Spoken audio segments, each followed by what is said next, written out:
So after all that, after all the hubbub, after all the intrigue, after all the scrutiny, after all the bot forces coming out of left field, many of which claiming, I don't know if you know this or not, Eddie, I'm impressed that people feel that I have this clout. There are now numerous YouTube chats and shows and conversations and Instagram and all of it. Bless you. Thank you. Saying that this show, this program, were the reason that the whole Scott Agnes saga came about with the Fever, despite the fact that it was actually 10 days after he found out that the Fever were not accessing him or credentialing him to events that he happened to be on this show to talk about the Fever. So I'm glad that we had that sort of power after the fact. But after all that and all of the scrutiny, including here, of talking about what was going on with the Fever and Caitlin Clark and Stephanie White going toe-to-toe in a moment, and we were trying to determine whether or not that moment was indicative or reflective or foreshadowing an issue moving forward, or whether that was a chill out, this is what happens within sports. And I think, at least for now, we can say that it was a moment that paid dividends, because last night the Fever getting a win over Atlanta, in doing so, Eddie, in the area that we had speculated, discussed, dissected, scrutinized as a major roadblock in the relationship between Caitlin Clark and Stephanie White, or the Fever in general, and holding them back so far this year, and that was defensive intensity. Those question marks and the things that both Stephanie White and Caitlin Clark had said in response to the famous moment in Portland where head coach Stephanie White was very intensively addressing her team, presumably about defense, and Caitlin Clark demonstratively held her hands up as if to say, like, I'm defending this way, or who knows what the exact wordage was. But it led Stephanie White to immediately say, fine, and turn around to Raven Johnson and say, sit down, Caitlin, you sit up. And so one would assume that was a discussion about defense. And that led to the discussion and scrutiny of Caitlin Clark as a defender. And I think what we saw last night was that certainly from a team defense standpoint that included Caitlin Clark on the floor, they did have that ability to turn up the wick, to use a racing term, and become more defensively intense. That's what we saw last night, and Caitlin Clark, to her credit, was one of those that was on the floor. Now, Kelsey Mitchell offensively was outstanding, but defensively last night, Eddie, a really good performance for the Fever. Yeah, defensively by far was the biggest story in that game last night for Indiana. It was a season, though. I know it's only 9 games for the Atlanta Dream, but season low, 71 points in the win last night for Indiana. That third quarter from Kelsey Mitchell was just unbelievable. She rattled off 11 straight points in a row. She had 1 point, made 9 consecutive field goals. Not in the quarter, but just herself in general. Led to a nice 25-point outing. Caitlin Clark was really good last night. She had 17 points, 8 assists, 7 rebounds. But I think the key number that a lot of people don't pay enough attention to or talk about with Caitlin Clark is the turnovers. Season low 3 turnovers last night for her.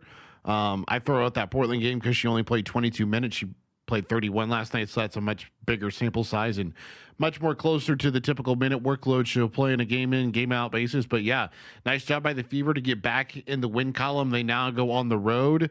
I think they're actually catching a flight here in a couple hours to go to the Big Apple to take on the Liberty, who have had a little bit of an inconsistent stretch, even though they are 6-4 this season. Sabrina Ionescu has been dealing with a back injury, so she has missed the last week or so. Her status for tomorrow is still up in the air, but tomorrow will be another good test for the Indiana Fever. So one of the things we will discuss today on this, again, it continues to be absolutely perfect, right? Perfect outside Friday. And heading into the weekend, and I'm hoping we are – do you have wood in there? This. Yes. Okay, can you knock on it? Yeah, your countertop in there is also wood, by the way. This is wood? Yes. I don't know. I think that's plastic. No, that's wood. Are you sure? Yes. Okay.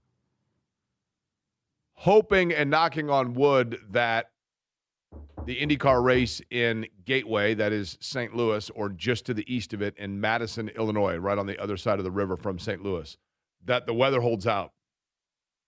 I think it will. We certainly saw that in Indy for the 500. There's always, you're going to have the chance of precipitation in the forecast in that area of, in St. Louis, right off the river. But it's like 20 to 30% chance over the course of Sunday. Sunday night, 9 o'clock race tomorrow as well. And I think it's supposed to be kind of intermittent here as well. But it's been a perfect week, literally a perfect week weather-wise. Absolutely gorgeous. And if you just joined us today and you were not part of us yesterday. Where have you been? Thank you, Eddie. We announced yesterday, and we will probably laboriously remind this of you from a redundant nature between now and a week from Monday, that coming up on the 15th of June, this radio show will be moving to 10 a.m. to 1 p.m. You will then have Rich Eisen from 1 until 3. J&V will join at 3 o'clock. Now, one of the curveballs that's created here, and I mentioned this yesterday. You also forgot to mention, Jake, that we announced yesterday that I know this is much to the chagrin of some people. You got an extension. I did. You'll be back. I'll be back. Yes. For a number of years to come. Possibly. You never know with those things. But tentatively, as of now, that's the way it's scheduled, right? That's right. Yes. And yes, probably to the chagrin of many people. So those that say, like, oh, man, they moved the show, like that's the first. No, it actually went in coinciding with that news, and I'm very happy about that. And pleased to announce yesterday, yes, that a couple more years for certain, at least as of right now. But one of the things that I've truly liked on this show, and I think we've had a lot of fun with, and I think listeners can gather that. I think radio in general and sports radio is about authenticity. And I've mentioned this several times, but I'll do it again. I recall when I first got into radio, I was in television forever, and I always aspired for TV as opposed to radio. But when I got into radio, I was doing the morning show with Terry Stacey and Jeff Pigeon. And they were moving the WIBC morning show, and more on that in a second, by the way. They were moving the WIBC morning show to the FM, from AM to FM, when WIBC first was starting on 93.1. And so they had, and I was the sports guy. I was the guy that, Jeff Pigeon, who is an absolute legend and one of the true great guys in Indy. Pidge and Terry had a great chemistry and a great thing going, and Vince Welch had been their sports guy that came on a couple times an hour and, hey, here's a look at sports. And so when Vince moved on to go do more television stuff, I was working in TV and came from television into that job in radio. And so I got that position, and then eventually when Pidge retired, they moved me into that seat for a very brief period of time. And when they did so, the management of the time basically said to me, look, we need to get younger and edgier. And so they asked me, they took me out to lunch, and they said, we just want you to be edgy. Just push the envelope. Be outright, be a shock jock. Not necessarily, but that's basically the wording they used. And I was cool with that. I was a younger guy. It was a great opportunity, and I had a lot of opinions. And so that's the character that I played. Now, That's were the they role good that I did. opinions? I have no bad opinions, Eddie. Okay. But it was hard for me, truth be told, because in reality, I was by my own, I was going along with it, but I was being somebody I'm not. And I think people could tell it. And I think that when you do radio, it is important to, have authenticity. And J&V has it for certain. And I'm not saying that I have it, but I try my best. One of the great compliments is when I'm out and about and somebody's like, man, you're just like you sound on the radio. And I'm like, it's because that's we're not trying to be anything other than what we are now. It's your humility. Well, I don't know about that, but I love me some me. But you get what I'm saying, right? I don't.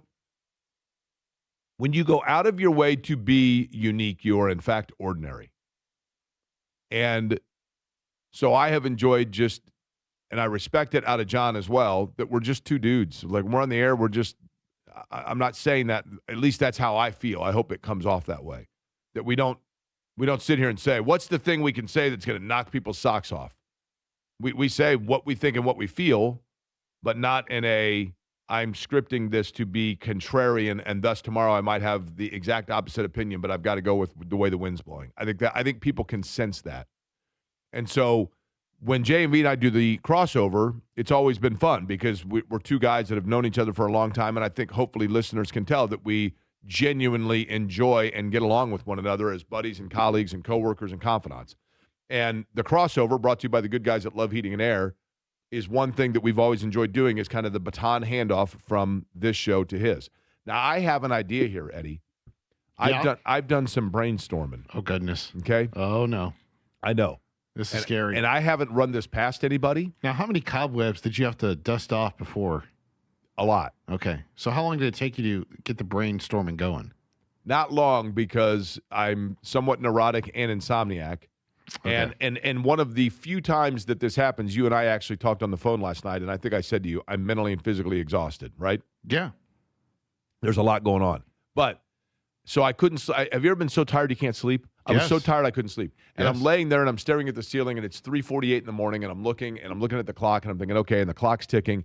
And I also knew that I wanted to get in here early because I needed you and the other whiz kids to figure out how to do some of the infotainment on my car, because I have no idea. So I'm thinking about all of that, and then it hits me. I want to carry on the crossover with J&V, brought to you by the good guys at Love Heating and Air. Mm-hmm. But, of course, there's not the crossover because we're not crossing over from one show to the next. Then it dawns on me. What if we did this? And it's a little bit of a nuisance, and it requires more out of John than myself. But I thought, what if we carried on this tradition each day of John just checking in at the end of the show? Now, you ready for this, Eddie? Oh, goodness. Are you ready for this? Oh, goodness. Okay. I'm going to give you my idea, and then I want you to either do the ding or do the buzzer, depending on how whimsically creative this is. Can I play the crickets possibly? Yes, you can. Okay. So because, and the biggest part of this is I love the guys that Love Heating and Air. Mm-hmm. Okay? As people know, John and Chris Love I grew up with. John has a great working relationship with them. I have a great both professional and personal. They have been tremendously helpful from the HVAC side of it, but also they're great people. And when you do radio, you want to be involved with great people. So you want to continue that relationship, okay? I thought about it, and I thought, ooh, now this is something. And maybe it's not every day. Maybe it's 3 times a week or whatever. But at the end of the show, we check in with John. Yep. Whether it be he texts me and I then announce it, or he calls in, whatever it might be. And between, let's say, May and we'll go October, okay? Mm-hmm. What's the weather like between May and October in Indianapolis?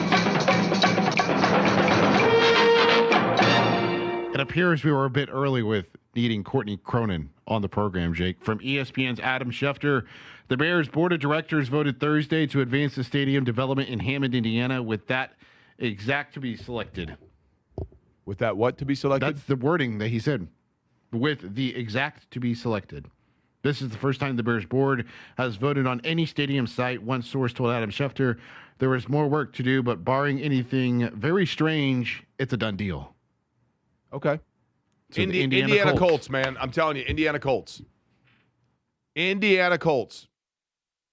Now, having said that, though, here's my idea. You ready? And then we'll get into the Bears thing because that's big. And Kevin Bowen going to join us on the program today at 1 o'clock. We'll talk more about it. I got a voicemail. Thank you to the person that left me a voicemail today saying there's going to be Marty. Marty left me a voicemail. I'm going to play the voicemail right here. Hold on, Jake. I have with these new consoles in these new studios, there's a Bluetooth capability of you connecting to this console. Okay. I'll just play it into my microphone.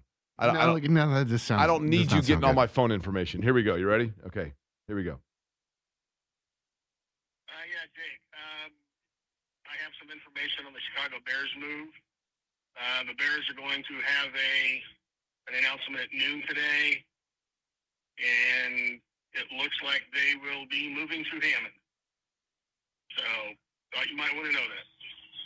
I got that today at, let me see here, 11:50. Well, it was sent at 9:32 in the morning, but it was called in, I think, to like the work voicemail, and they sent it to me.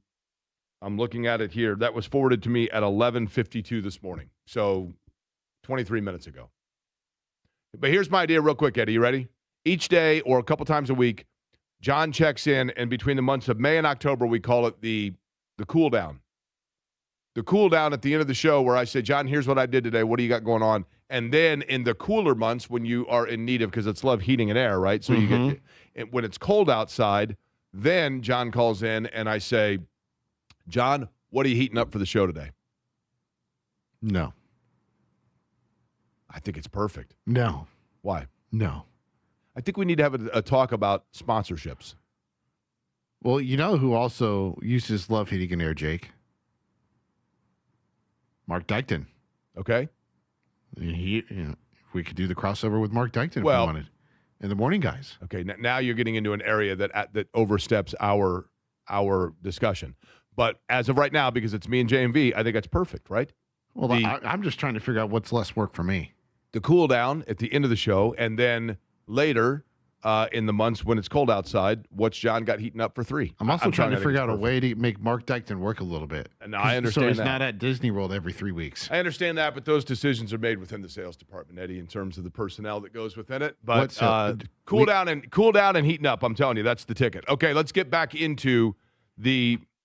So can you read for me one more time? I want to make sure that we understand the language of this news as it comes from Adam Schefter in relation to the Chicago Bears. This is the statement from the Chicago Bears chairman George McCaskey and president and CEO Kevin Warren. Yesterday, the Bears board of directors met and voted to advance our stadium development project in Hammond, Indiana, with the exact site to be selected. We believe a world-class stadium project in Hammond will transform the region, connecting Northwest Indiana to the south side of Chicago through the Loop and across neighborhoods and suburbs stretching north of the city. It will bring Chicagoland together and deliver new opportunities to its residents and businesses. Now, the one thing about this, I have several thoughts here, right?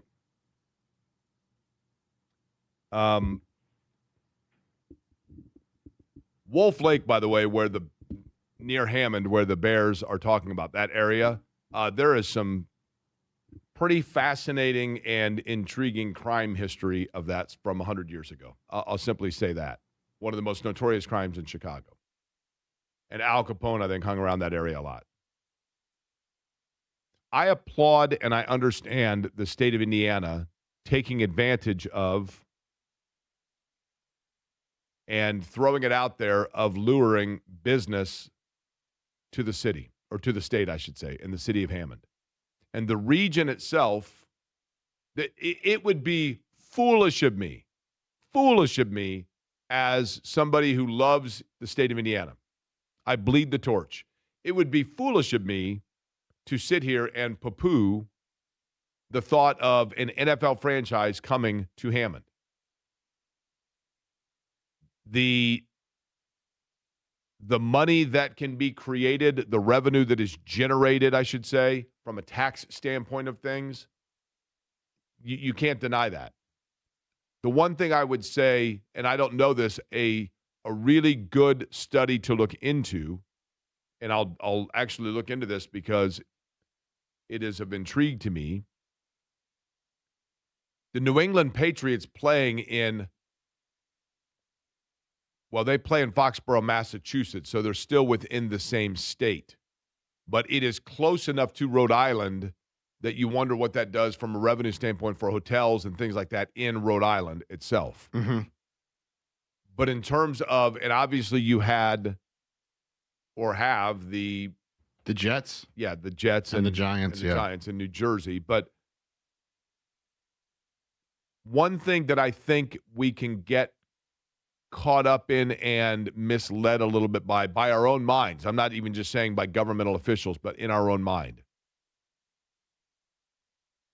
If the Bears are playing, give me a team off the top of your head that would be playing for the Bears, but if you were a fan, it's not a drive-in, but you'd have to like fly and stay for the weekend. Give me a team. Go. Boom. Miami Dolphins? The Miami Dolphins.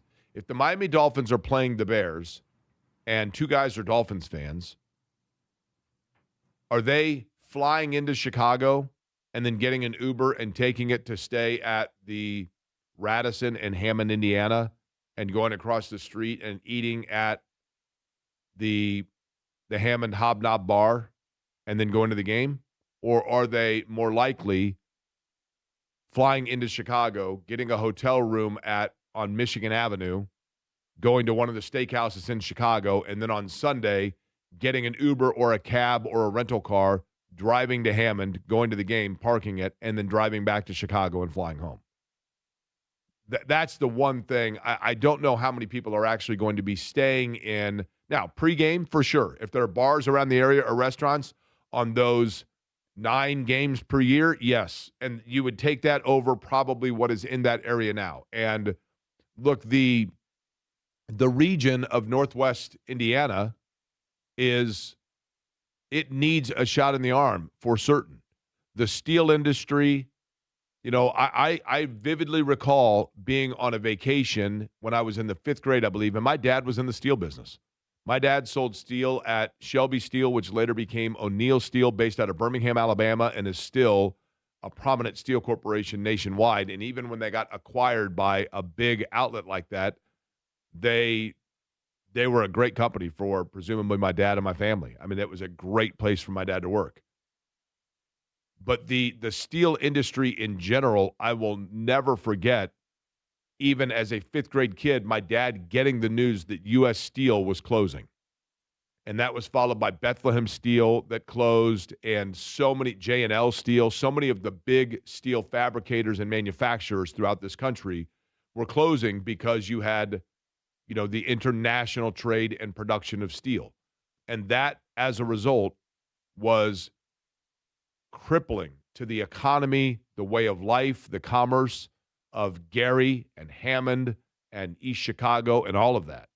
And yes, there is still industry up there. There is still business up there. But when you drive through the region, you can see kind of twofold. You can see the reminders and the remnants of when that was a thriving economic area for the state and the country. And you can also see the depression and the plight, notably in downtown Gary, for example, of remnants of a yesteryear that is now left far behind as progress has moved past it. So any opportunity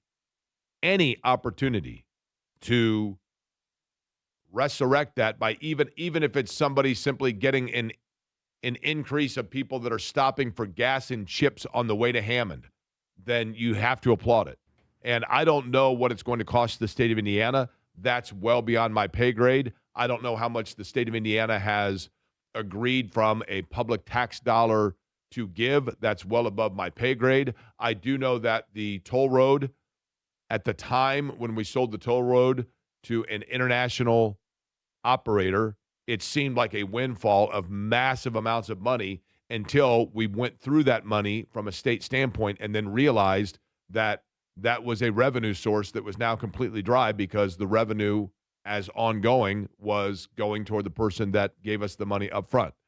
So any means in any ways to generate revenue and or commerce or interest or attention or just the ability for people in that area to have something to be excited about, I'm all for it as a Hoosier, 100%. And I applaud, I applaud the Governor Mike Braun and the people from a business standpoint of the state of Indiana. There can be 100 different things or bills or legislations or statements or whatever that I or other people may not agree with, but I don't think that you assess and analyze those things on a one thing as an all-encompassing aspect.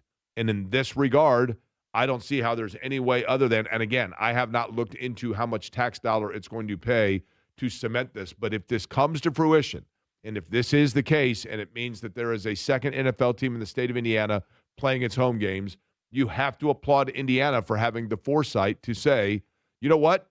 There might be an opportunity here, and let's just throw it out there and see what happens. Let's throw it out there and see what happens. And I am 100% opposed to tax dollars for sports stadiums. And I have not seen, and maybe I'll be proven totally wrong because I have not seen how many tax dollars have been promised towards a sports stadium for the Bears.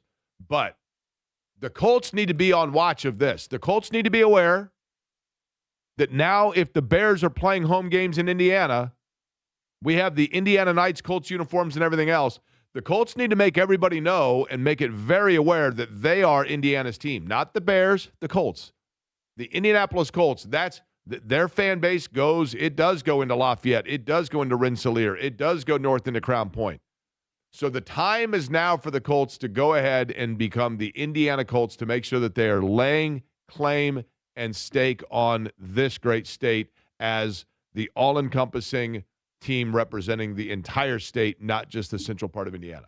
And, there's a slogan they could use for that, but it's trademarked. Now, when does this say, Eddie, just out of curiosity, this move could be taking place? There is no word on when it could be taking place just yet, Jake. There you go. Someone also pointed out that the Commanders play in Maryland. Well, that's changing in 2030. They're moving back to DC. They're back in the district, right? Yeah. Yeah, in 2030 they will be.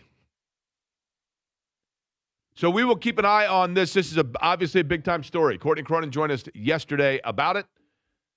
We'll keep an eye on it moving forward and discuss it today. When we come back, speaking of the NFL, we take a look around again the AFC South, and we find out now the Titans, I'm curious how organized their team activities are. And we'll talk to a friend of the show that covers them. We'll do it on the other side, and we'll continue talking about this move. Potentially, it looks now to be done. Bears to Indiana discussion over the course of today. Query and Company on the Fan.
You're listening to Query and Company on 93.5 and 107.5 The Fan.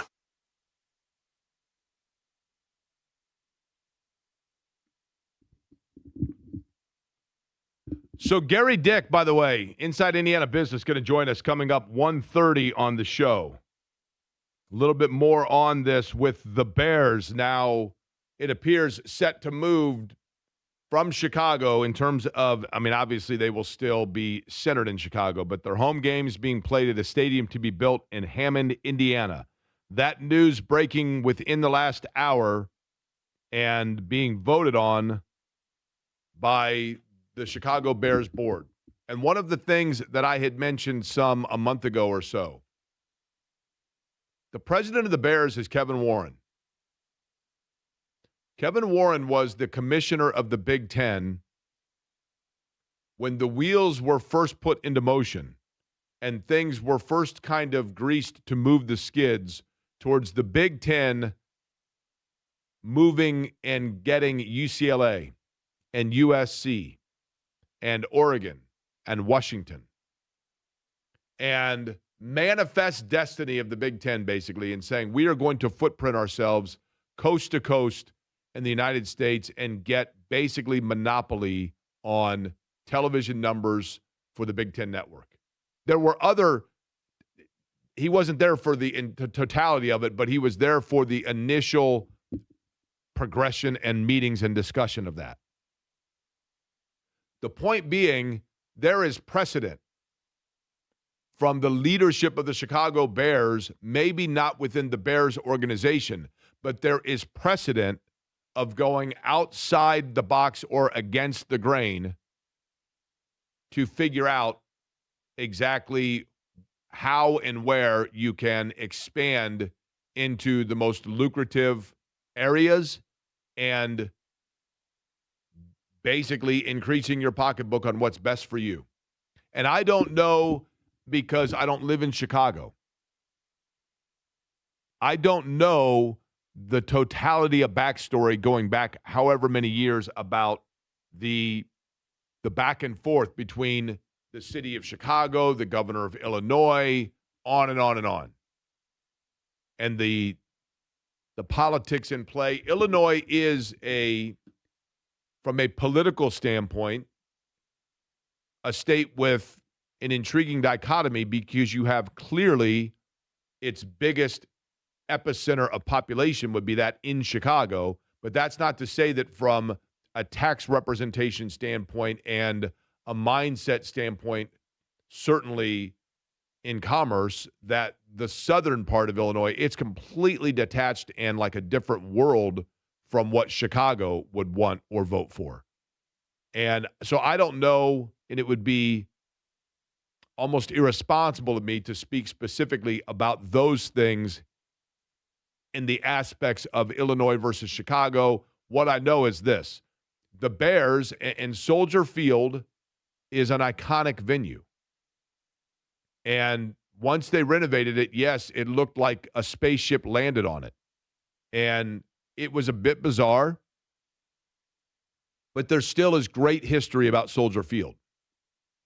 Everything from, and I mean, well before even Walter Payton breaking the all-time rushing record against the Saints in the cold. Well before that. There have been great moments, great history in Soldier Field. But then it became this weird, is the stadium too old? I have always said with stadiums, how long, what are the braces and acne eras of a stadium? What's the time period of a stadium where it transitioned from being historically cool, but before that being every stadium has to go through a period where it's an outdated dump, and then eventually everybody's like, but you know what? It's so historic and cool. And finding the right balance of modernizing that nostalgia is a tricky thing to do. There are people that are literally, crazy as it sounds, I think there are people at the Indianapolis Motor Speedway that are like, yeah, we don't need to be going and painting the bathrooms too much here. There's an element of that just kind of a dump nature to it, pardon the pun, that are part of the charm. in an old venue like that. In Soldier Field, you had this mix between the two, and then it just kind of became bizarre and almost a punchline. But that's not the reason for it, though. The Bears have been looking for a new site to build a stadium forever. Getting in and out. I did go to a concert at Soldier Field and parked across Lakeshore, and you walk, or the Dan Ryan or whatever it is, and you walk underneath it, and it was narrow and it was convoluted, and finding parking was not the easiest. So from a logistics standpoint, there have been huge challenges for the Bears forever. And maybe back in the day it wasn't as big a deal because people didn't park and tailgate and do all of the things that they've done now for 50 years when it comes to football. But I recall when the Cubs were going to move to Schaumburg, that was back and forth and back and forth and back and forth. And it always was about taxpayer voter money between the suburbs and the city and the city and the suburbs and the state. And it gets very messy. And so I'll go back to what we said with Courtney Cronin. I know I'm referencing a show in Seinfeld that's 30 years old, but it's still on every single night, and people still reference it all the time. And there is the episode where Jerry and Elaine get word that one of their favorite couples, Elaine has a crush on the husband, Jerry has a crush on the wife. And they hear that things are rocky in the marriage. So they brainstorm it, and they say, you know what, let's do this. We will simply individually meet with the member of the couple that we have an interest in, and we will say, I just want you to know I'm there for you. And as Elaine says, I'm there for you. And then once it comes down to it and they are broken up, now I'm just there. And that's exactly what you had, I think, with the state of Indiana. We're there for you. And now Indiana is just there. Worked out. Take your shot. See what happens. And it's good for the state. Gary Dick will join us to talk about that and more coming up in 50.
Query and Company on 93.5 and 107.5 The Fan.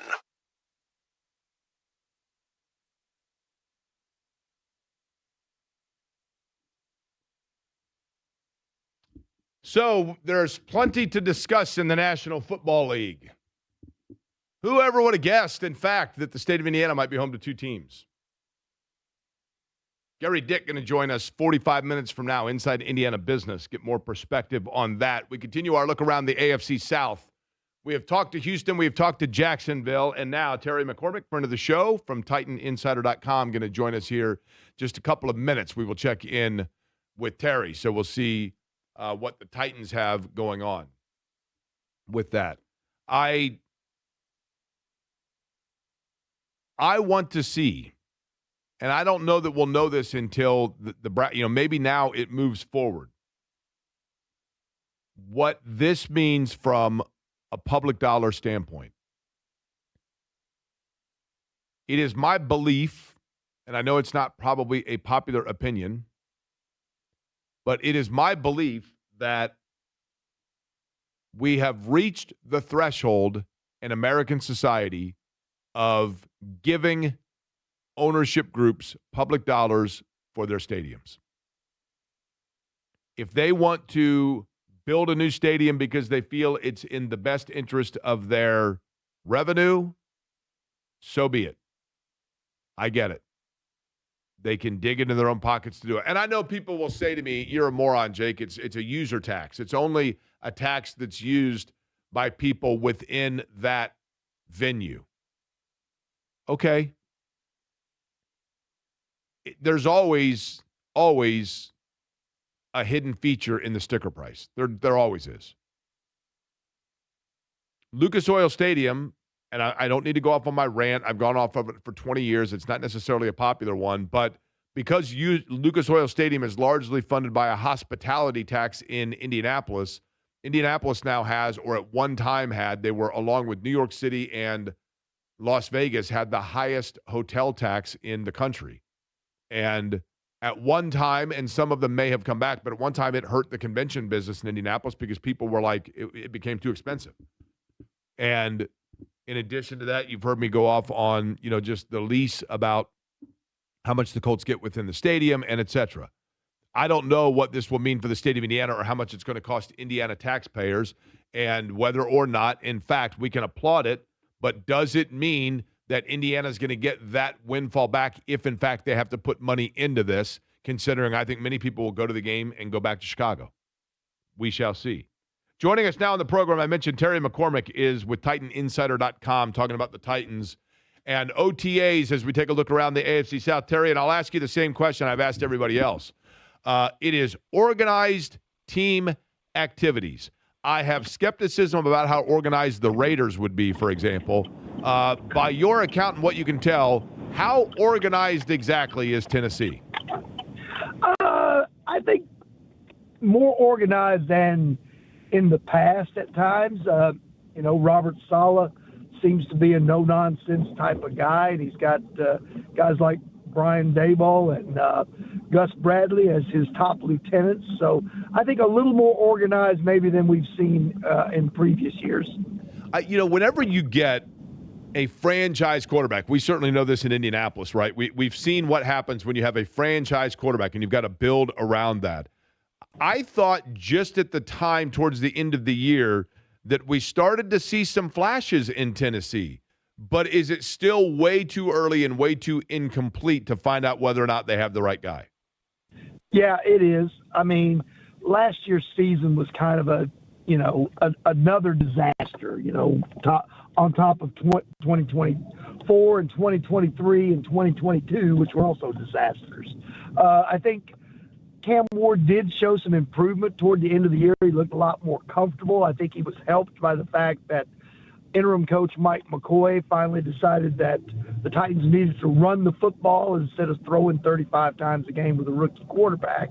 And I think Cam Ward did kind of settle into some things. He had limited weapons around him, and they think they've upgraded some there, at least at the receiver spot.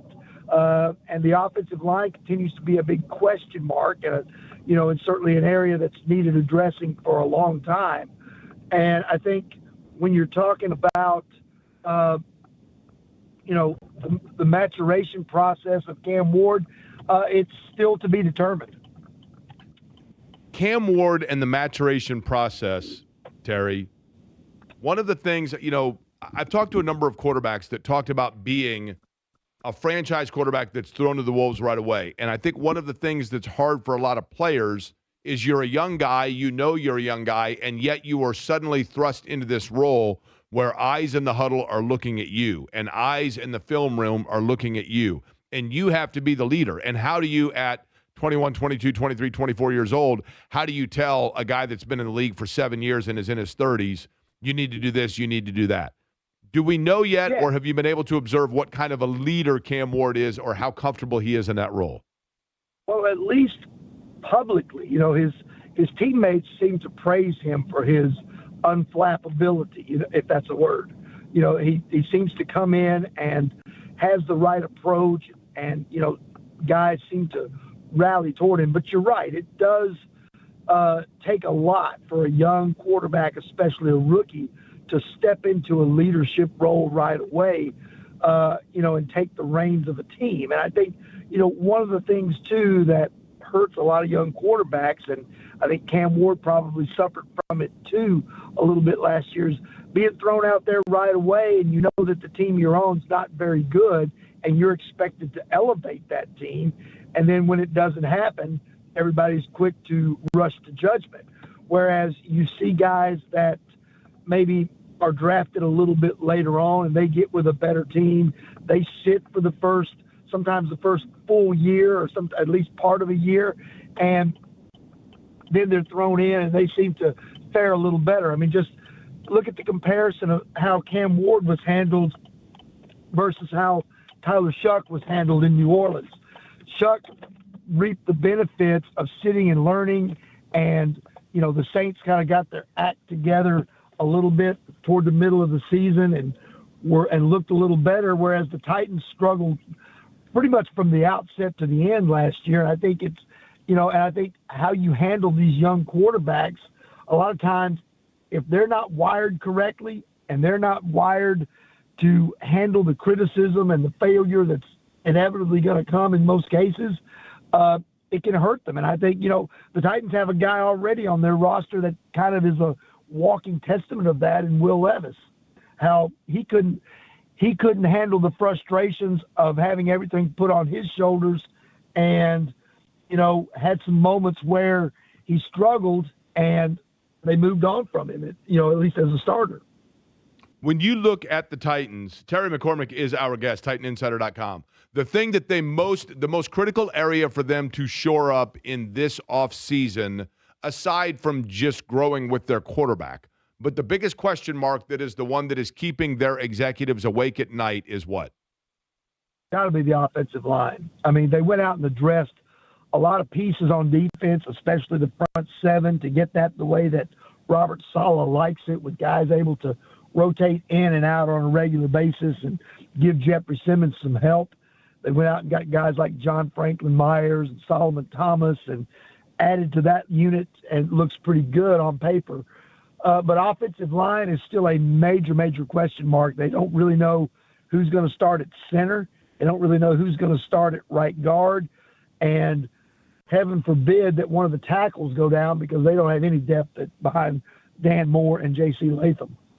The thing that when a Titans executive is thinking and worrying about those things, but they know they got to get to sleep, the thing that they then think about that gives them peace of mind and comfort that allows them to drift off to sleep with a smile on their face is what? I think it's probably that front seven on the defense. I think they're hoping that the defense can carry this team until Cam Ward can mature and they can get enough pieces around him to protect him and give him a chance to be a playmaker. I think they feel like they've improved some at receiver, bringing in Wan'Dale Robinson, drafting Carnell Tate. I think they feel like that's going to be okay.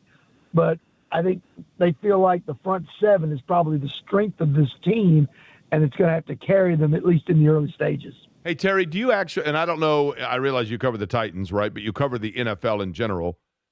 Bigger news here than there, I realize. But noon today, it was announced by the Bears that they have voted that it looks like a done deal, that they have agreed to move and play home games in a stadium to be built in Hammond, Indiana.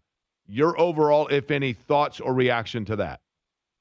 Well, I mean, yeah, that's kind of crazy. I mean, to think that they would jump across the state line. I mean, it's been done before. The Jets and Giants still say New York in their name, but they've played their games in New Jersey for 30-plus years. So but still, in the city of Chicago proper, I mean, it's split between the Cubs and the White Sox, but everybody there is united behind the Bears. It's a boon for the state of Indiana, probably going to help the economy there in northwest Indiana, I would think, and give them the opportunity to reap some of the benefits of having the Bears there. But still, it is kind of shocking when you see something like that happen. It is. And Terry, I always say on this show, sometimes I'm realistic Rick, sometimes I'm optimistic Ollie, sometimes I'm pessimistic Pete, right?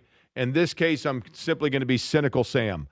I'll believe it when they start actually getting some of the steel over from Gary and start building a stadium, right? Yeah, I guess so. I mean, but it certainly, sounds like the Bears are calling the city of Chicago's bluff here at least. Yeah, to say the least, right? No question. Lastly, the last time that you got held up in traffic by Eddie, if you could, please, your impersonation of the bachelorette parties in the convertible school buses moving on Broadway. Go ahead, Eddie. Woo! Yeah, there you go. All right, Terry, last time that one of those held you up in traffic was when? Oh, gosh, I try to avoid downtown if at all possible. That's why I live out in the country about 40 miles away from Nashville, to be honest with you. There you go. You're like Andrew Jackson, man. You're just there in the Hermitage and let everybody have their fun on Broadway, right? Exactly. And the Titans facility is located such that I don't have to stretch into downtown, except on game days to get to the stadium. And usually that's early enough in the morning and late enough in the evening that you can avoid most of that stuff. Where do things stand, by the way, in terms of the new stadium for the Titans, which I know is right next to Nissan Stadium where it's being built? But last time I saw it, it looked pretty close to done, right?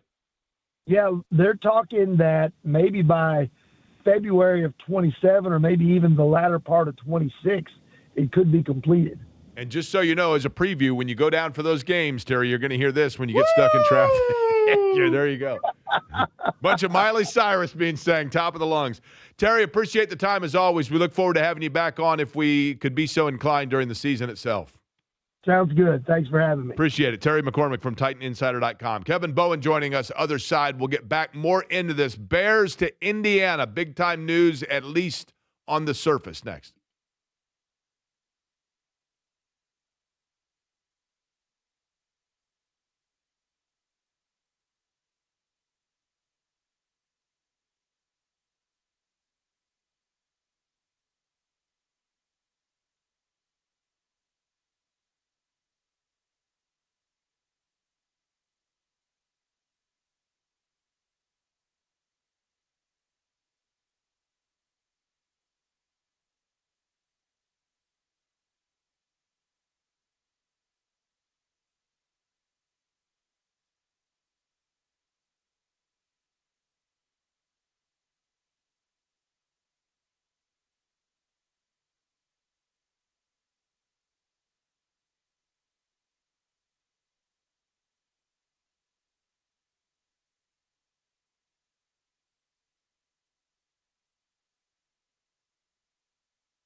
This is Query and Company on 93.5 and 107.5 The Fan.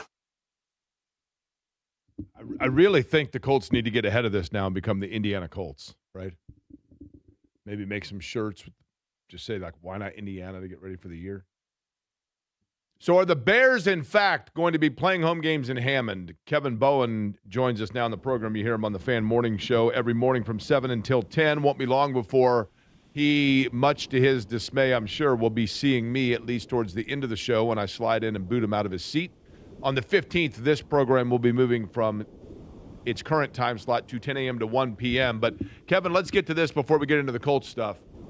I know the Bears made the announcement that they voted on it, and it looks like they're going to Hammond. Do you believe this is, in fact, the last step? And I don't know, I have not, and maybe I should have, because I've just become a cynic over these sorts of things. Is this something where the city of Chicago then comes back and lays one more Hail Mary and keeps them?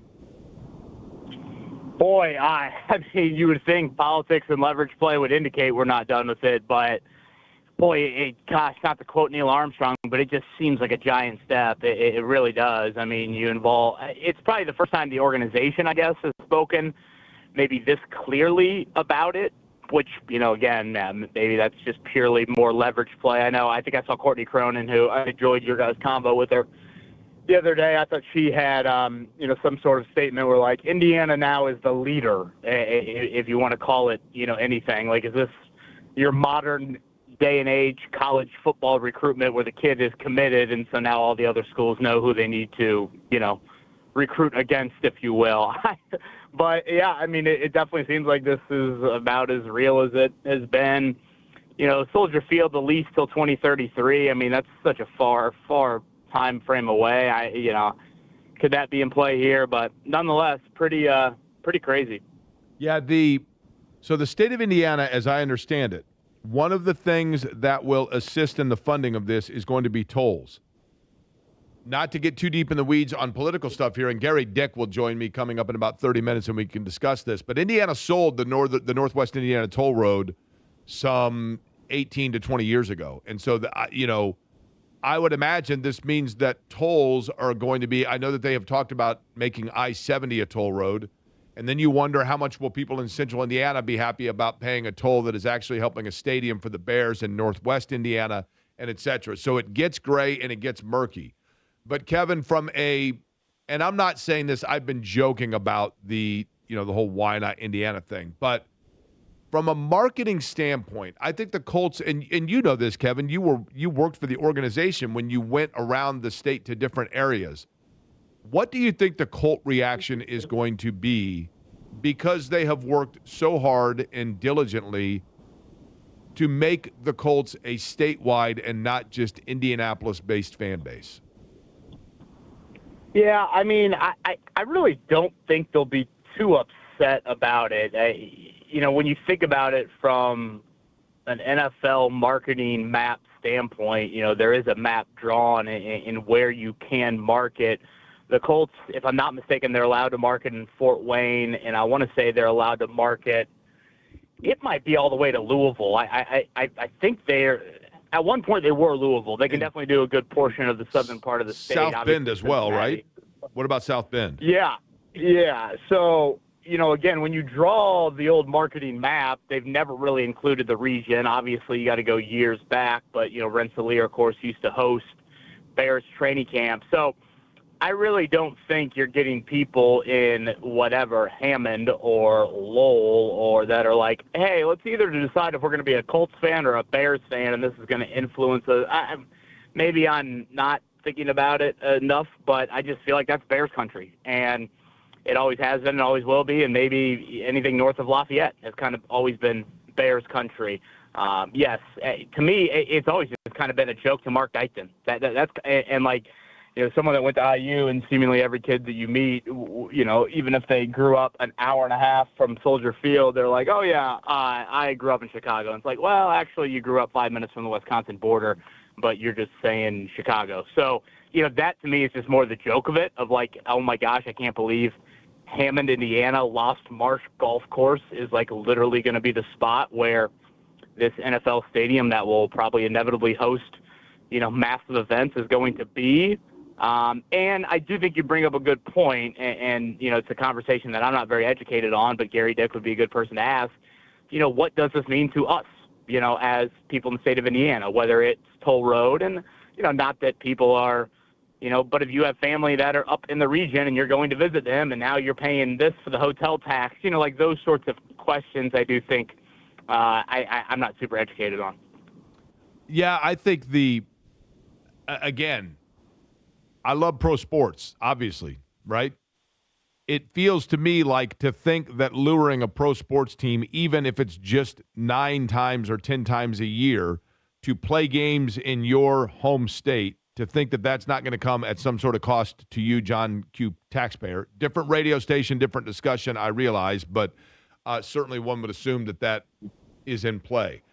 Kevin, let's get to the Colts standpoint in terms of on the field with OTAs. Well, if I could throw in one more. Yep. If I could throw in one more, Jake, and that to me, and again, this is probably a different conversation, and I know you're trying to move on, so I apologize. But, when you think about the activation around a stadium, you think about the multi-use district around these stadiums, that to me is where I just Arlington Heights seem to make much more – isn't Arlington Heights like Carmel? That to me seems to make much more sense than Hammond, because unlike a basketball arena or unlike a Major League Baseball stadium, you only use your NFL stadium really 8 Sundays out of the year. So people coming to the Hamilton Town Center looking mall around your stadium, whatever other Top Golf and other activations you have, that to me is where I don't know if the area around the stadium is going to thrive to the nature it would have in Arlington Heights. Again, I'm not super well versed in it, but that was probably a big reason the whole time. I was like, yeah, they're eventually just going to go to Arlington Heights. They already bought the land. It's in Illinois, and it makes more sense from a 365 days out of the year thing. Kevin, the Colts themselves, and before we get into the version like I just mentioned for OTAs, one of the things I think you have to think about, and it's hard to believe this, Lucas Oil Stadium is entering into what now are we in? Year 19, year 20 of Lucas Oil Stadium? Hard to believe, right? And yeah, that means that Lucas Oil Stadium is now entering into the final quarter age that the RCA Dome was when we imploded it. And it is... the same. It's within 4 or 5 years that Market Square was when we imploded it. If the state of Indiana and the city of Indianapolis, notably, and the Colts organization see that tax dollars are going towards helping out the Bears with something, aren't the Colts then going to step forward and say, while we're doing that, we've got some renovations needed here at our 20-year-old stadium, so let's have a discussion. Could this potentially open a can of worms? Maybe better question for Gary Dick. Yeah, or, Andy Mallon, Capital Improvement Board, people like that, a little bit more educated in it. But, opening up a can of worms. I think we're seeing that a little bit with the state of college football and all of this talk about, the legislature stepping in and, this new bill that's been proposed here. And it's like, well, if all of a sudden you allow this and you allow that, what is the can of worms, to your point there? So, I don't. Usually this is a rather lengthy process. If I remember correctly, the Bears bought this land a handful of years ago. They have changed the leadership within that time. I guess you could say the Colts, unfortunately, have changed the leadership in a way from an ownership standpoint. But, it just seems like this Bears thing has kind of been simmering, whereas any sort of talk post the Lucas Oil Stadium, unless I'm naive to it, I obviously haven't even heard a whisper of it. Right. No, I get that. I just, I remember they built Lucas Oil Stadium, and like a year later, they're like, oh, you know what? We've got to actually completely redo a bunch of stuff because I can't remember what it was. But then there was some language, and no, we're just a tenant. We don't own it, et cetera, et cetera. It all gets into a murky subject that most people, quite frankly, as I've learned in radio, didn't like hearing about. Truth be told. Kevin, each year at the end of the Indianapolis 500, we sit around and we say to ourselves, gosh, I did not have that we were going to be talking about blank driver. I didn't have that on my bingo card, and what a day. Solid run, really, really good run for them, et cetera. as you have watched OTAs for the Colts, what is the storyline or the player that looked pretty good that you did not have that on your bingo card? Yeah, that's a good question. I know James, it wasn't the original player I thought of, but James mentioned Seth McGowan, the 7th-round running back out of Kentucky this morning or a couple days ago when we talked about this. And once he said that, he's someone, again, we've only seen 2 practices, but he's someone that's flashed in each of those. And, you know, he could be the backup. I mean, that's the reality of your running back room. A guy's like Amir Abdullah now with, I believe, the Jaguars, and Tyler Goodson now with the Falcons, the 2 main backups to Jonathan Taylor last year. So, you know, again, Taylor had just absolutely pristine, rare health last season and led the NFL in carries. And, you know, I think the Colts realized that that's not a given. So, you know, you are kind of normal running back health away from getting to know a Seth McGowan or a DJ Giddens a whole lot. You know, defensively, I'll probably throw out Arden Key. You know, he's a free agent addition. You know, he's been in the league, Tennessee most recently. Was thought to be, you know, relatively, I think, highly ranked recruit, highly ranked, you know, athlete out of LSU back when he was drafted. But, you know, has never probably been a front-line defensive end. And right now he looks to be the starter opposite Latu, whereas, you know, a lot of talk, I think, this offseason was about Jalen Tuimoloau. Now, granted, you rotate a ton on the defensive line, but yeah, I noticed him the other day, so those would probably be 2 names. Kevin, we've gone 13 minutes now before going to this, so I'm quite proud of myself here. How did Anthony Richardson look? Yeah, I thought both him and Riley Leonard, frankly, weren't great the other day. We were out there in the red zone period. Richardson threw a pick. It looked like some sort of miscommunication between him and Will Mallory, the tight end. Jalen Jones made the interception. Leonard got a turn. I actually think this was when Leonard was with the starters. Richardson was with the second unit. Leonard goes, and I don't think they completed a pass or really gained a positive yard in 4 snaps out there, and the defense definitely won the period, if you will. So, you know, I will throw the caution flag up. You know, when we do watch these practices, you know, each of these guys are getting 8 total team plays in the 2 days that we've watched. So, you know, literally, you know, 8, 11 on 11 reps, 4 with the starters, 4 with the second unit. So that's why I'm just looking forward to Tuesday, because that's 3 straight days. Then once you get to training camp, it's like, whatever, 12 or 14 straight days, however many practices they decide to have at Grand Park, and that allows just for a little bit more of, all right, who is actually repeating these things, who is stringing days together and not going off of, you know, 8 snaps on a random Monday when the Colts actually had an OTA yesterday and had another one on Tuesday, and we don't get to watch those. Kevin Bowen is my guest. You hear him in the morning from 7 until 10. I almost said 10 to 1. I've been having to say that time slot so often. 7 until 10 each morning on the Fan Morning Show, along with James Boyd. Kevin, last thing, I guess, on the quarterback thing. I had a discussion with somebody about this the other day, and I want you to tell me, because you're around it, you have a pretty good beat on these things. And if you think it's a fair or unfair assessment, I tend to agree with it. Steichen, we've talked about, I'm just at this point convinced that Shane Steichen, there's nothing Anthony Richardson can do at this point that is going to – I mean, we know Daniel Jones is the guy. I get it. But in terms of the backup position, and now there's a battle for the backup. You know, they're battling out for the backup spot. I said the other day, and I can't remember if it was to you or somebody else, Kevin, that you could have the 9 kids that show up as the finalists in the punt, pass, and kick competition, and they would slot in front of Anthony Richardson in the battle for a backup in the eyes of Shane Steichen. I just feel like Shane Steichen, not on a personal level, but just on a football level, is past Anthony Richardson. But at some point, I think that's also a demerit on Shane Steichen, because a great coach should be able to come up with different schemes based on the personnel that he has to use in that moment. Am I being unfair?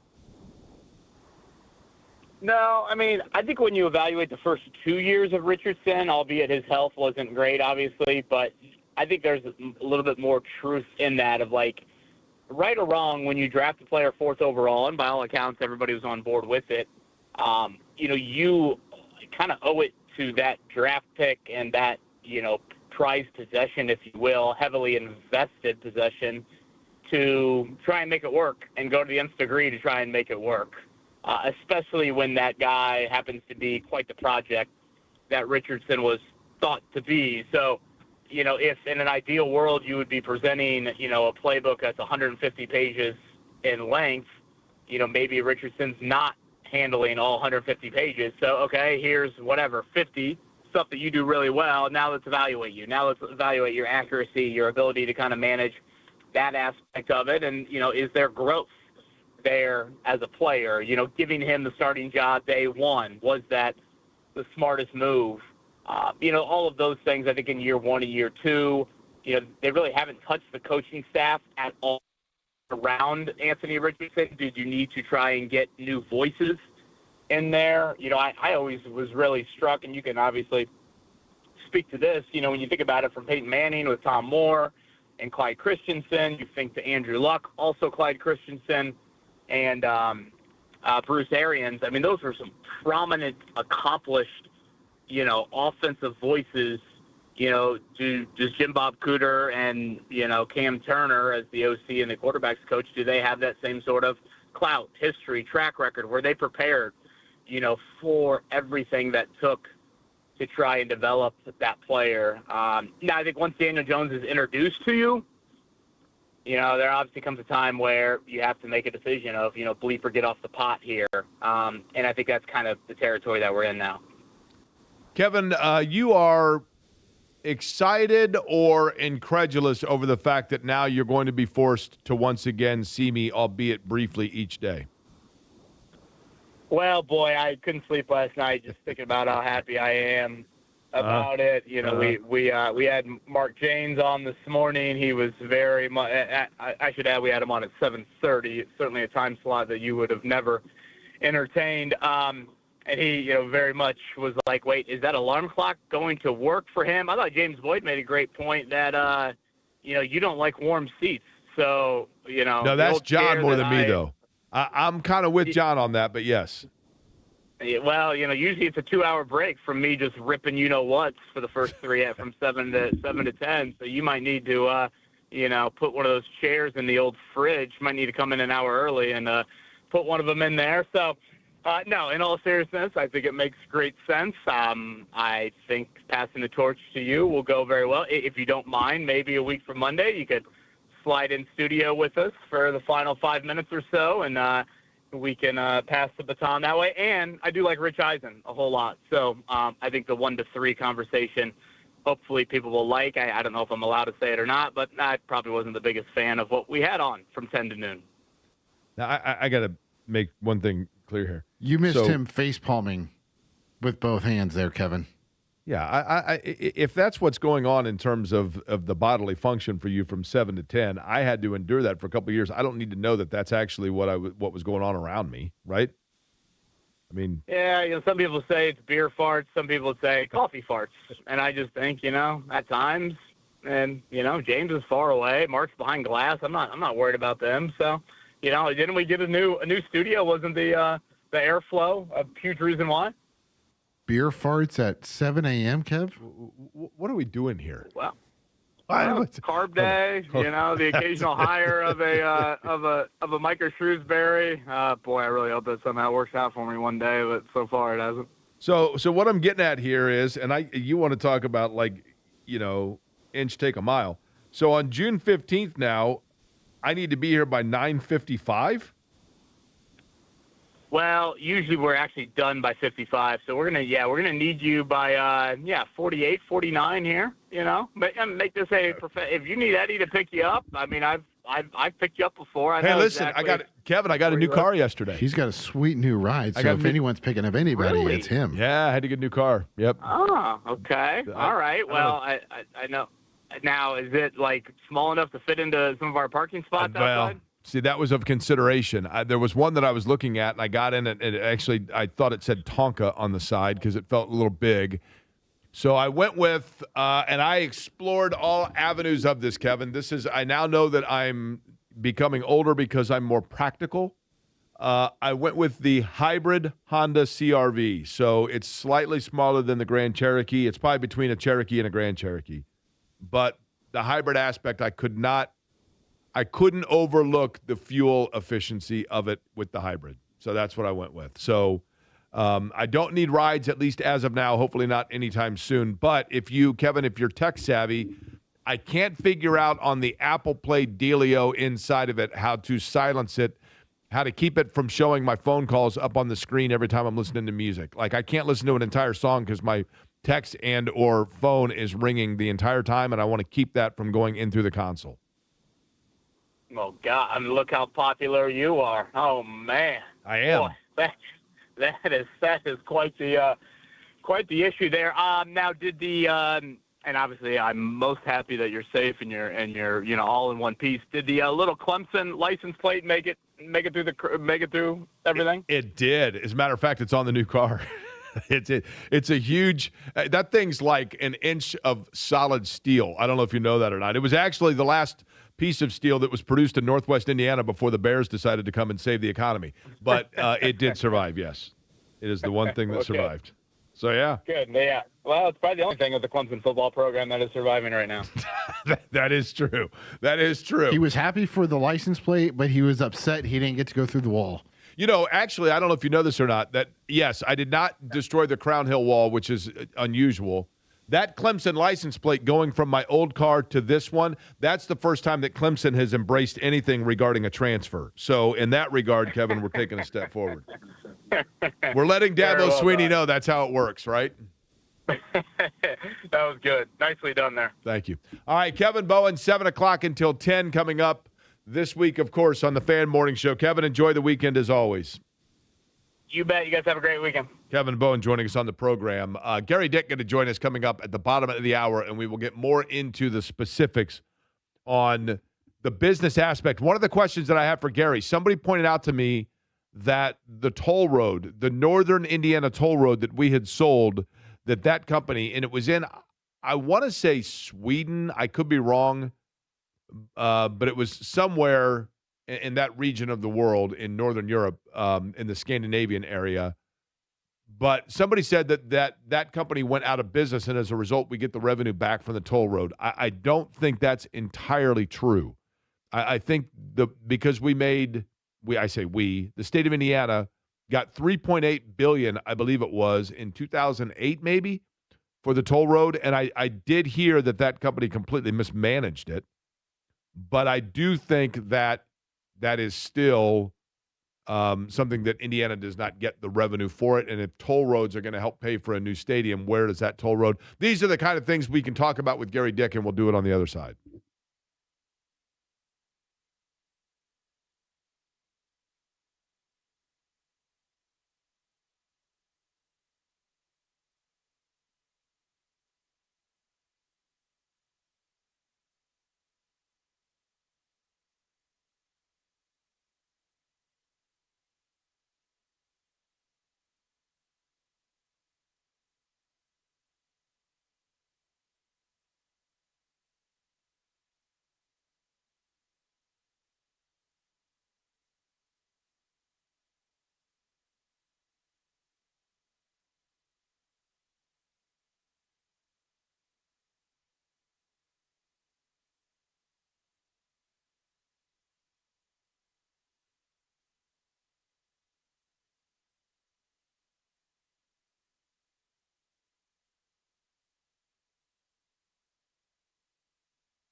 Barry and Company on 93.5 and 107.5 The Fan. Now, I'm going to brag here for a second, Eddie. Okay? Every so often, doesn't happen often, but every so often something happens where I think to myself, that makes me feel like a true adult, like a mature and professional individual. Like when this news came down about the Bears and potentially having Hammond, Indiana be their new home, the very first person I thought of in terms of the implication of this and what it might mean and how aggressive Indiana pursued it, I thought Gary Dick, who, of course, is a friend of all the radio stations here from Inside Indiana Business, I thought Gary Dick is the perfect person to reach out to about this. And when I called him, he answered the phone and said, "Hi, Jake," indicating that my number was stored in his phone. And I'm not going to lie to you, Eddie, I got a little bit giddy. I thought to myself, that reminds me of when I'd get like an autograph or a pair of shoes at Market Square Arena from an NBA player. There is another option here, Jake. Gary Dick could be a regular listener of the program, and because you give your phone number out so much, he may have just seen it and had it memorized in the back of his head. I'm not sure that someone of the professional clout of Gary Dick knows that I do a program, but he did answer and agree to come on and talk to me. And he joins us now on the program from Inside Indiana Business. Gary, I know this has got to be a busy time because of this whirlwind news, so let's get right to the brass tacks. From what you've been able to observe here, is this still yet a power play, or is this, in fact, the Bears finally saying, we're not playing around, this is a done deal? Not a done deal. There's wiggle room left, Jake, but clearly this is the most substantial sign yet that the Bears want to build this new stadium in Indiana, specifically in Hammond. You know, there have been, starts and stops for several years now. Arlington Heights, Soldier Field, you can go on down the list. This is the first time that the Bears Board of Directors has taken a vote and said, we want to advance, and again, that's the key word here, advance efforts to build a new stadium in Hammond. So I think it's a very positive sign, and I think it's an indication that this is going to happen, but it's not quite a done deal yet.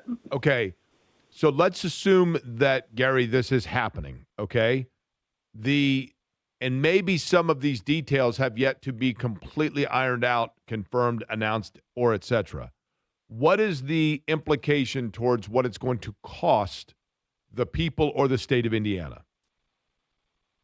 Well, it's a big number in terms of what this project would be. It's been, talked about anywhere from $2 to $5 billion in terms of the stadium, and importantly, part of this project would be an entertainment district that would be built around the stadium as well.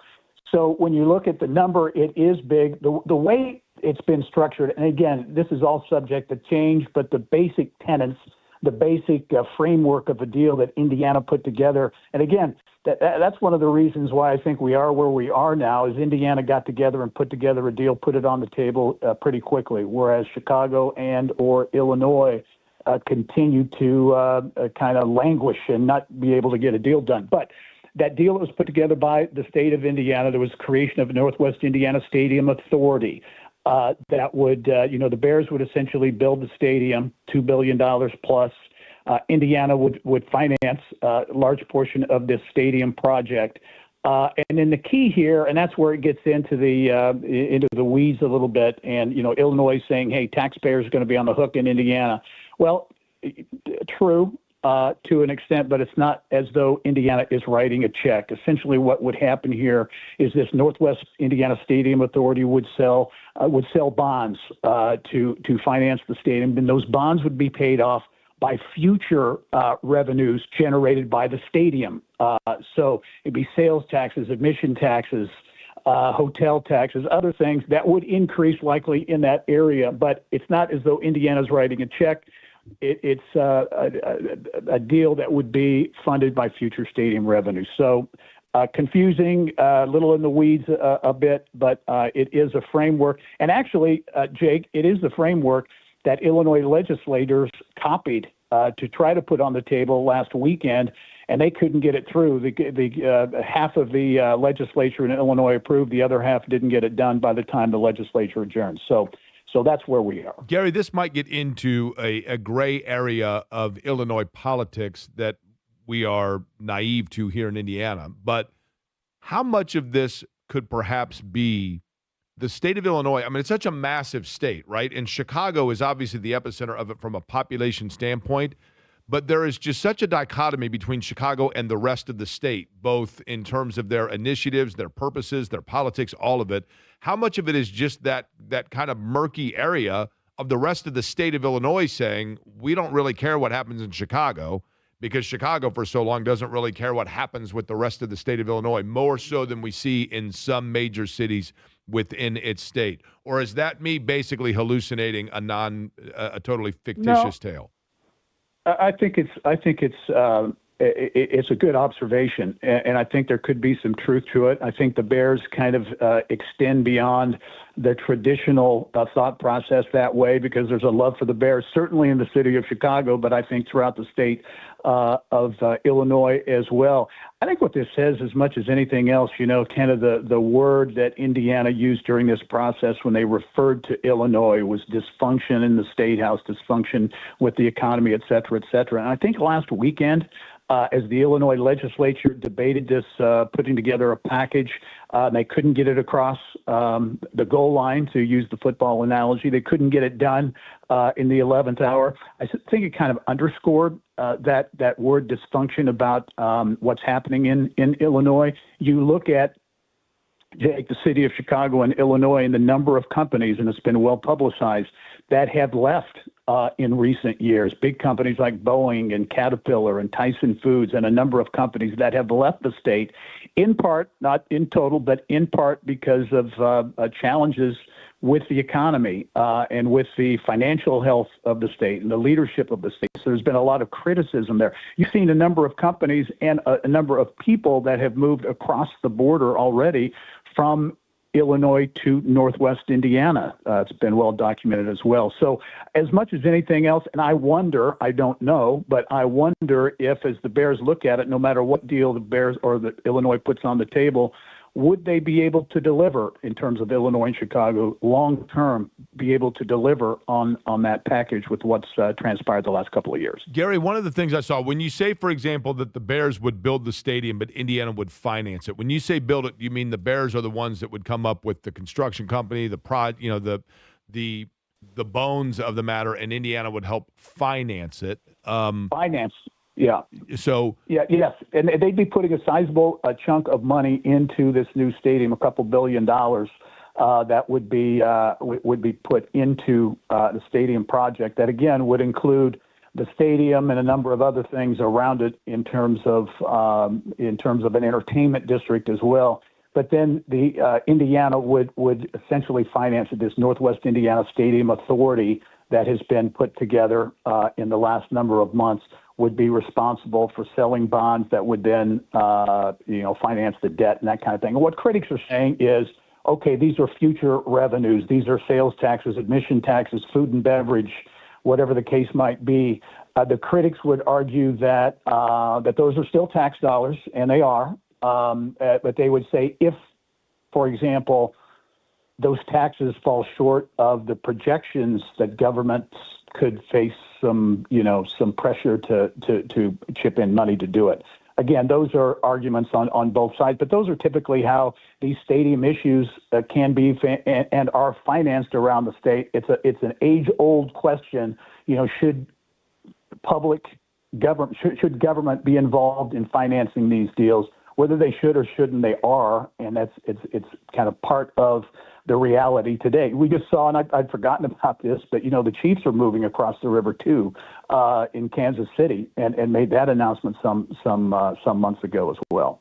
Yeah. So Gary, for example, when you talk about, and I understand it, like user tax, right? In other words, hey, we're going to pay this off when John Q. Public buys a ticket to go to the Bears game. Part of that money, whatever.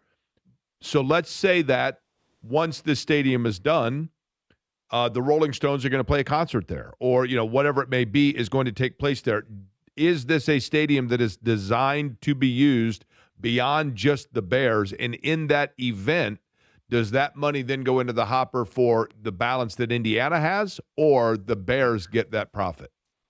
Yeah, two answers to that. One, yes, this would be designed to host a variety of events, including, one would expect, Final Four. So theoretically, Northwest Indiana would be in competition with Indianapolis for Final Fours in the future. But yes, so a multitude of events would be able to be hosted there. And then to the second part of your question, Jake, that's part of the details, I'm sure, that are either on the table now or certainly need to be worked out as they go through this process, and how much money or how much of those other things like concessions and parking and all the revenue associated with other events that would go to the team, go to the franchise, as opposed to the state or that stadium authority. So those are all the details that certainly need to be worked out and would be worked out before a deal is finalized. Two-part question on toll roads, because that's one of the areas I saw that they thought might appropriate funding for the state of Indiana. Number one, where do things stand in terms of the northern toll road that was sold off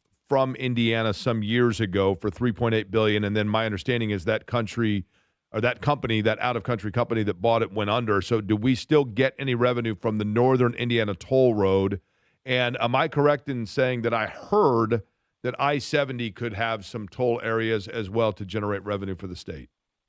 Yeah, two things, and certainly the toll road, which that lease went into effect and was done during the Daniels administration a number of years ago, and it's been through several iterations, but continues to generate money for the state. And there was talk initially, and not sure if that is still on the table, that would be involved from an infrastructure standpoint around the stadium, would be involved in some aspect to this deal. As far as I-70, that's something that Governor Braun has put on the table. I-70 needs to be improved, the major east-west interstate through Indiana, obviously. And whether or not that happens, big question. I don't know that the governor is and the administration is willing to go on the record and saying that's what we want to do yet. The bottom line is there needs to be huge improvements to I-70. And that's been the case for some time. And I think the governor had thrown that balloon out there as tolling is one way to do it. A lot of opposition to that, but we'll see where that goes. Does the Northwest Indiana Toll Road generate revenue for Indiana based on the ongoing tolls being paid, or simply based off of the money that was paid in leasing it out some years ago? There's tolling. It's been so many years ago, and it's a great question. I don't know, but obviously tolling is a major piece of that. And for improvements to the toll booths and all those toll stations and all those things along the way. So in terms of where that is from a revenue generation standpoint at this point, Jake, I'm really not sure. Okay, so Bears and Hammond, Indiana, at least at this point. So, Gary, you tell me if this is a safe way of saying it, because you, Gary Dick, of Inside Indiana Business, when it comes to the business of this, is this a safe statement? And that is to say, it is not fair to say that this is a lock, stock, done deal, but this is the biggest step that we have seen in what otherwise has been discussion, because Indiana had the foresight to introduce itself to the Bears, and the Bears then did not get reciprocal nature from the state of Illinois, and so therefore it appears as though this is the closest we have been to it being imminent, but it's not imminent just yet. Is that all fair? I think that is all fair without question, Jake. Indiana rolled out the welcome mat to the Bears. Illinois continued to give them the stiff arm. I mean, I think that's one way to look at it. And the other piece about this, Jake, that for the state of Indiana, in particular for Northwest Indiana, this would be a cherry on the top of what has been momentum that has been generated and is happening in Northwest Indiana. The South Shore Rail Line has been improved dramatically, reducing the commute time to downtown Chicago.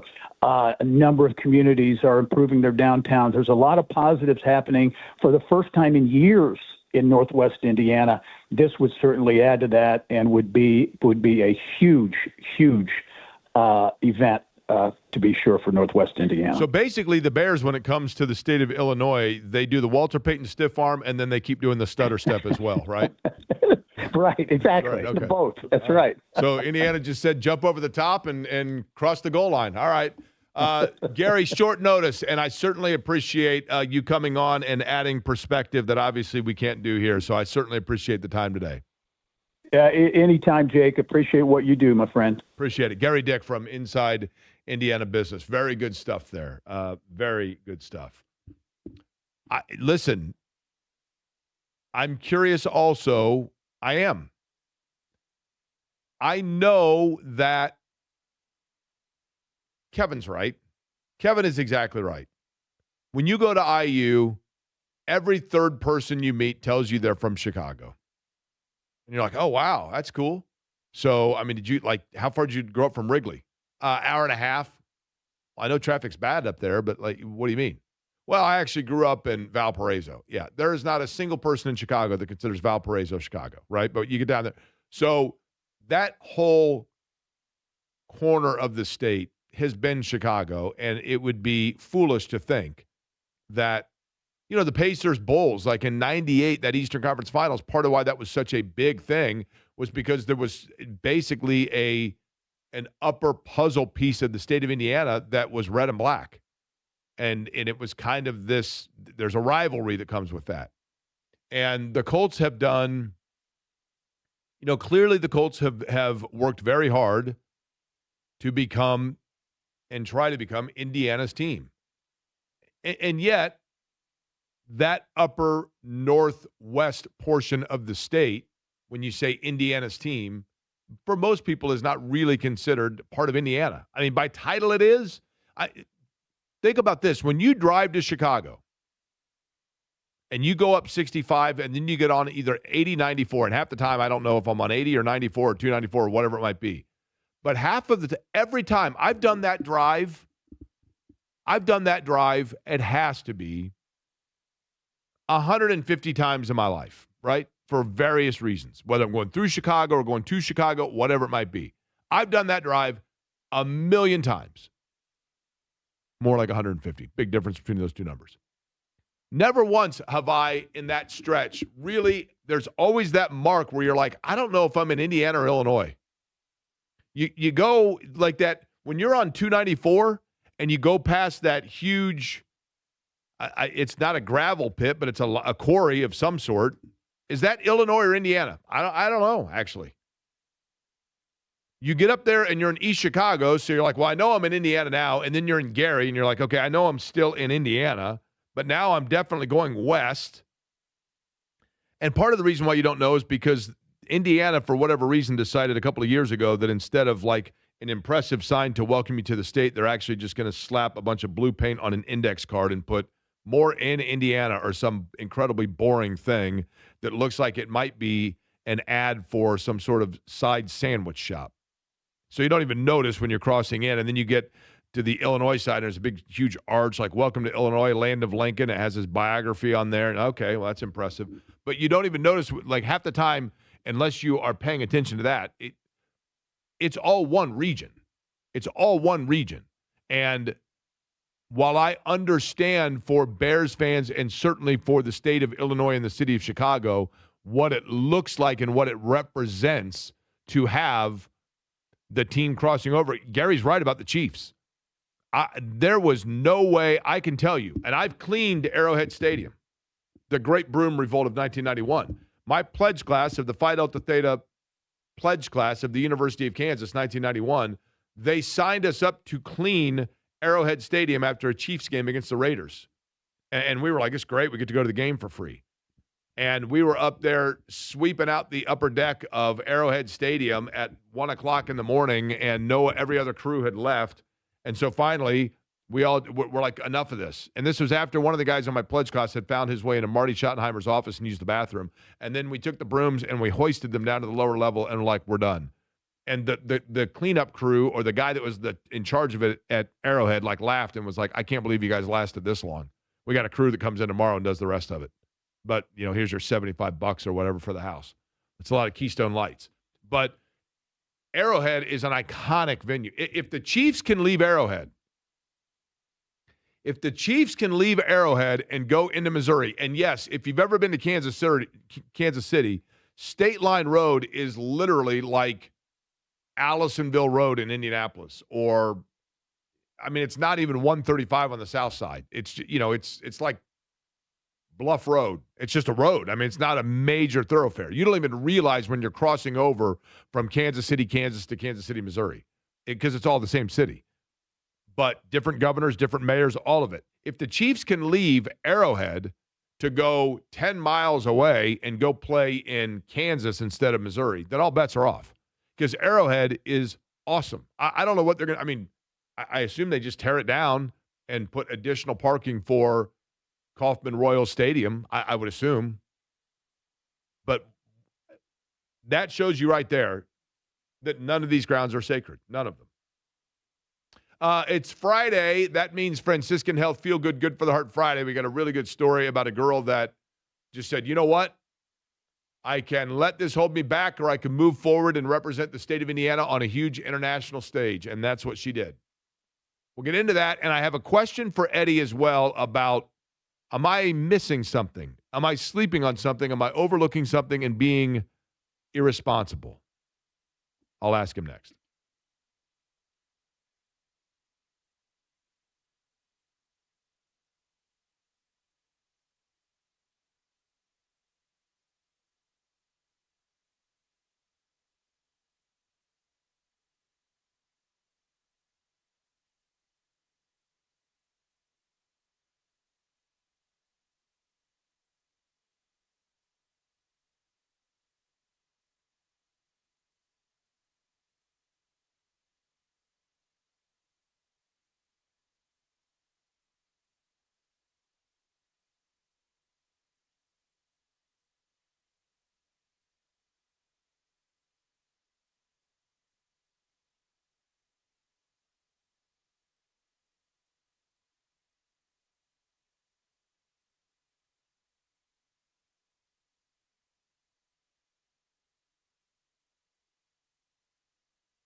Query and Company on 93.5 and 107.5 The Fan.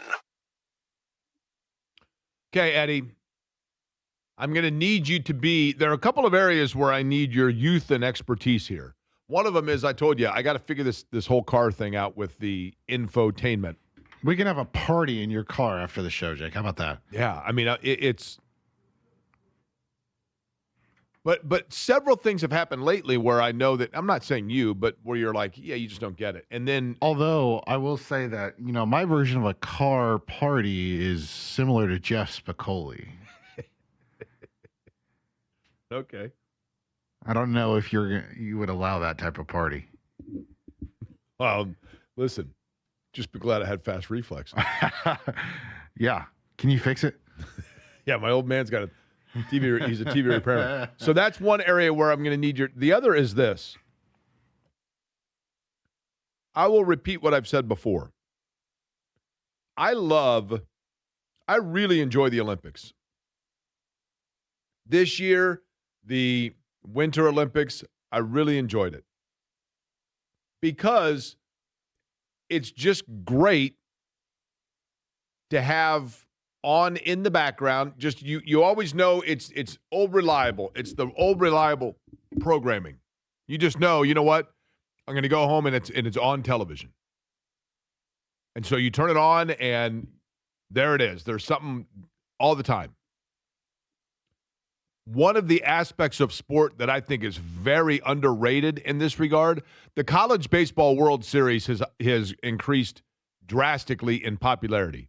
And I know guys that go to Omaha every year, and they love it. I mean, they said it's great just to go and take in games, and they love everything about it.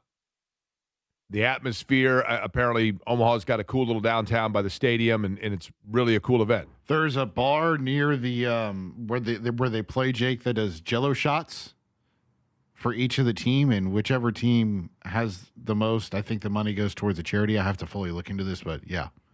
I mean, it's like stuff like that's fun, right? There's an account on Twitter that tracks it and updates daily, so you can follow yourself. Well, does Wisconsin ever make it into the College World Series? Because I mean, then it's a done deal at that point.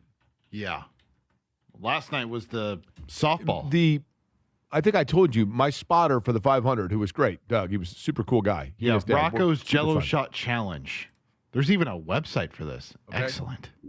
Well, give me the schools, and I'll tell you which one's selling the most Jello shots. Well, hold on. I'm looking at the Rocco. But one thing I'll tell you. So Doug, my spotter from Wisconsin, after the parade, we went from the parade over to a bar in Indy to get a beer. This is a tradition that Shannon and my mom and I do every year with whoever's spotting for me. That's if you're going to be my spotter for the 500, you go to the parade. We get you the tickets. You sit through the parade.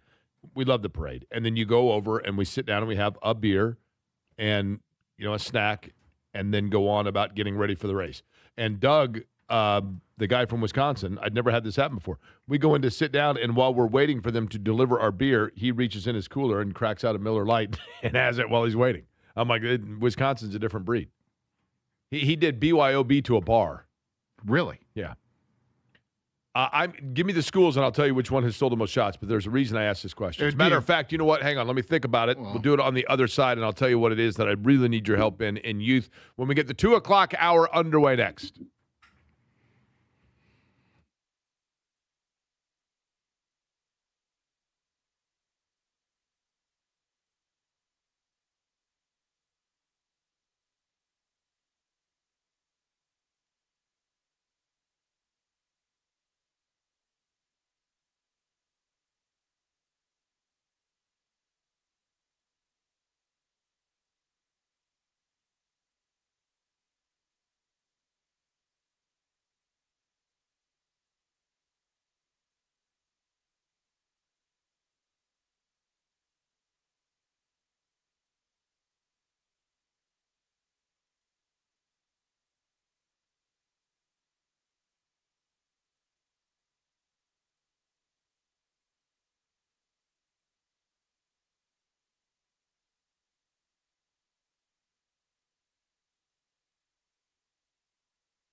You're listening to Query and Company on 93.5 and 107.5 The Fan. Are you giving me a hint that perhaps Miami is the program that sells the most Jell-O shots, Eddie? No. Okay. This was one of our – you used this song in our numbers game, right? I might have. I believe you did for the Miami Hurricanes.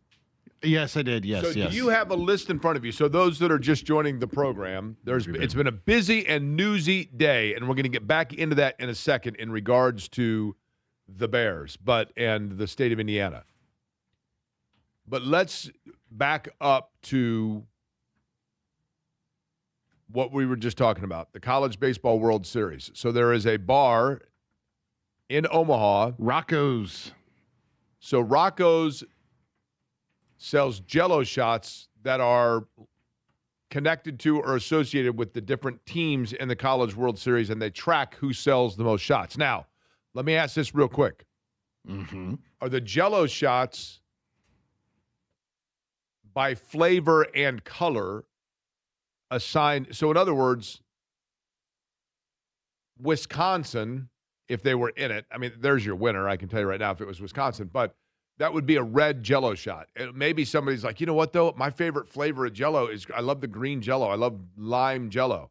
So I'm going to buy a Miami one, even though I'm a Wisconsin fan. Is it color-coded? No. Okay. Give me 5 schools here, and I'll tell you which one is selling the most Jell-O shots. It would be nice if the College World Series was set for baseball. It's not. They're still in the regionals. Right? They're in the super regionals right now. Do you happen to have last year's winners of this contest? I have 2025, so yes. Okay. Yeah, I do. Give me 5, and I'll tell you which one is the leader. Okay. Arkansas. Okay. Pig Suey. Okay. Louisville. Okay. Coastal Carolina. Okay. And LSU. Okay. I'm going to go with that, by the way, and say LSU. Yeah, by a wide margin. Yes. Yeah. 45,000. Yeah. Nobody crossed 10. Sorry, nobody. Oh, yeah, somebody did cross 9. Not only would LSU have a huge fan base, but, I mean, these people eat gator tail. You know what I mean? Yeah. They're not. I mean, you've seen Waterboy. Yeah. Would you like to guess who was second? Of those? Yes. You know, the Coastal Carolina, hear me out here. Mm-hmm. Coastal Carolina is sneaky in this because probably don't have a huge fan base traveling there, but that's the one that anybody with no rooting interest would root for. Anybody that goes in there and they're like, you can buy one of these, you'd go, I'm just here for the fun of it. So Coastal Carolina, why not?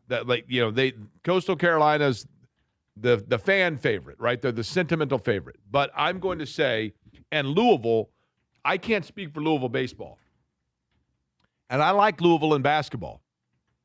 But I've gone to a handful of Louisville football games, and every guy I don't know how to describe this, but every Louisville football fan, they're all still wearing like affliction shirts and chunky jeans and the pointy half boot shoes with kind of the pencil thin, like grease lined beard and way too much hair gel. That's like every Louisville football fan. And I can't, and I'm thinking they probably throw down, but I can't speak to the baseball aspect of it. So I will say Arkansas. Talked in a circle for like 3 minutes because, you have 3 hours radio to fill. You would be correct. Yes. Yeah. Arkansas, number 2, 9,008 last year. Coastal Carolina, close second, 8,947. I didn't even look at this, and I think my rationale is perfect. The College Baseball World Series, and a very underrated aspect of sport this time of year. Very underrated and underappreciated. I hope you don't say the NHL Stanley Cup because last night's game was great. That's great. Obviously tied 1-1, right? Yes. Carolina and Vegas. Carolina down 2-0, score 2 goals in the third period. Then they take a 3-2 lead. Mark Stone says, we're going to go to overtime. But Carolina was able to get it done. Mark Stone, by the way, interesting that he's a hockey player. You think he would have been in curling, right? He's very good. Wouldn't it be weird if there's a curler named Mark Puck? Now, that would be something. Or stick. Or stick. So the college softball World Series, I think, is amazing to watch because the diamond is so much shorter.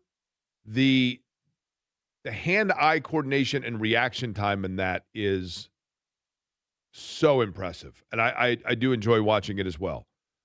But now that we've gotten into it, before we get into the Bears discussion again, Eddie, one of the things, as I was talking about, that I like about all of these events that we just mentioned this time of year is it gives you viewing option, and there's just always something working in the background. You come home at 3 o'clock in the afternoon, or in our case, 1:15 here coming up in a week and a half, but it's 9 o'clock at night, whatever it might be. There's just always something on. And it gives you, it's just nice to just kind of peripherally follow along in the background. And I enjoy that. And for that reason, that's the only reason. And I don't mean that as a knock. In the summer of 1994, I was living in New York City, and I had actually an offer to go, and I didn't think anything of it at the time because I was not a big fan of soccer. But when I was living in New York City in the summer of 94 during the 94 World Cup, that was the summer that Colombia they didn't win it, but Colombia was kind of the storyline of it because you had the auto goal and of Andres Escobar and all of that. Tony Meoli was the kind of overnight star for the United States as the goaltender. And somebody offered me a ticket. I believe it was Ireland. I got to think of who they were playing, though. Ireland and Italy, I think, in a semifinal for the World Cup in New York. It was actually in the Meadowlands. And someone had an extra ticket, and I completely took it for granted because the World Cup was a big deal being in the United States, don't get me wrong, but it wasn't like necessarily, I mean, it wasn't the prices that you see today. I mean, it's incredible the way the prices are. Not that way. It was probably a $100 ticket back then.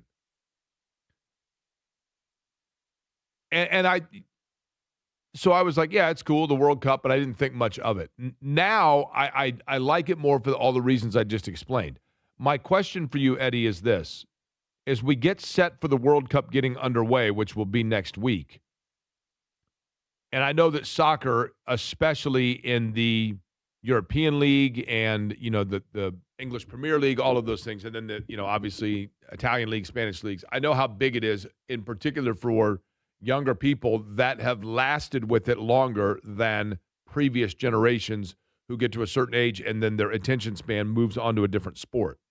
Clearly, those that talked about forever soccer as the emerging sport in the United States from a spectator standpoint, that is accurate now. I mean, you're seeing it. Now, does that mean it translates into the MLS getting into NBA, NFL category? I don't know that I'm ready to say that just yet. But how big, Eddie, with you or your friends, your sports colleagues, your whatever it may be, your circle, on a 1 to 10 scale, 10 being the most and 1 being the least, how relevant or anticipated or talked about is the World Cup? You said 1 being... Not at all. Okay. I think it would be a -46. Really? Mm-hmm. No one cares, is what you're saying. Yeah. In the 2 group chats that I'm in, nobody has made mention of the World Cup at all. Interesting. Yep. Interesting. We've actually talked more IndyCar recently than we have the World Cup. Really? Yes. Mm-hmm. That's interesting to me. I would not have anticipated that. Yeah. And the part about IndyCar that we were actually discussing, Jake, is something that I don't think has received a lot of attention just because you've had Alex Palou dominating the series and the incredible finish from Felix Rosenqvist over David Malukas. And it's that Graham Rahal is actually having a solid year. Very, very. He had a top 3 finish last week in Detroit and his 3rd one in the last 4 races, right? Yeah, he's Jay Fry was the head of IndyCar, worked in NASCAR for a long time, really good dude, played football at Missouri, really, really nice guy and very sharp. And Jay Fry, when he left his position as the head of IndyCar, it was not long after that he was hired by Rahal, Letterman, Lanigan Racing. And so he oversees their operation, and it's already paid dividends. They have always been pretty good at like race strategy, but qualifying in particular was an area that they really struggled. And now on the road and streets in particular, Graham has had really solid runs. And that run in Detroit, I mean, he got spun around, got T-bone spun around and fell to the back of the field, and then, worked his way back up to get that podium. So solid year for Graham, for sure. And the World Cup, I believe, is part of the reasoning why, because several people have asked me this, the reasoning why the World Cup, or the IndyCar race is at 9 o'clock on a Sunday night, and I mentioned that. I think World Cup scheduling, or there's a prelim or something going on in St. Louis that I think also had something to do with it. And at the same time, there's a couple of years ago when we got rain delayed and they ran it later at night, and then the television numbers really spiked. So I think the thought of having it on a Sunday evening, yes, 9 o'clock's late, especially on the East Coast, but, you're getting a big West Coast audience because it's 6 o'clock on a Sunday night, 6 to 8:30 on a Sunday night. Now, do we know how late they could possibly go? I mean, Doug Bowles was down to the minute during the 500, like, yep, sunsets at 8:37. They have lights, so late. They'll go late. Really? They'll go late. Are we talking about next morning late? Yes. Oh. I remember a couple of years ago at Iowa, I say a couple, it had to have been 10 years ago. At Iowa Speedway, there was a race that it got delayed. It took forever. We finally started the race. I think it was 11:30 or midnight when they started the race under the lights. And they ran until like 1:30 in the morning, maybe 2 o'clock. And I drove back. I'm like, you know what? I'm just going to do it. And it was daylight, and I stopped to get gas on 74, probably midway through the state of Indiana on the way back. And I was like, man, it was an effort. It was a struggle. Or as Joe Namath would say, struggle to get back. But I did. I did. Struggling. But I made it. So, yes, I think there is a chance of some precipitation at Gateway, but they can dry it pretty quick. It's a 1.5 mile track. And then you get, once you dry it, I mean, it's like 30% chance of rain throughout the course of the day. So I think they'll get it in. But I think they will. If it's delayed, they'll go with it. And Chris Blair, who heads up Worldwide Technology Raceway, has said he made mention this week on social media about when Jay Fry, there was a rain delay one year, and said, like, let's wait to get this all in. And he said, I'm good. Let's do it. We got lights. So it could be late. And then I'll drive back that night and be here with you on Monday. Now, there was somebody who stepped down in IndyCar, right? The head of a fishing. Kevin Blanche, whose nickname is Rocket. He retired yesterday. Now,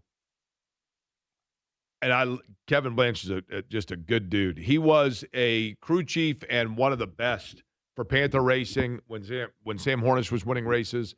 He moved his way into IndyCar, where he was basically the technical director. He was essentially the principal's office for tech inspection before and after races, and he didn't mess around. He's a good dude, but he did not mess around. And I think there was, last year, obviously, for the 500 with the Penske, he was in a tough spot there, right, with the Penske violations. And then this year with Palou having kind of the same type scenario after the race, but not being disqualified or moved back like had happened to Marcus Ericsson a year ago. Probably different scenarios there to an extent.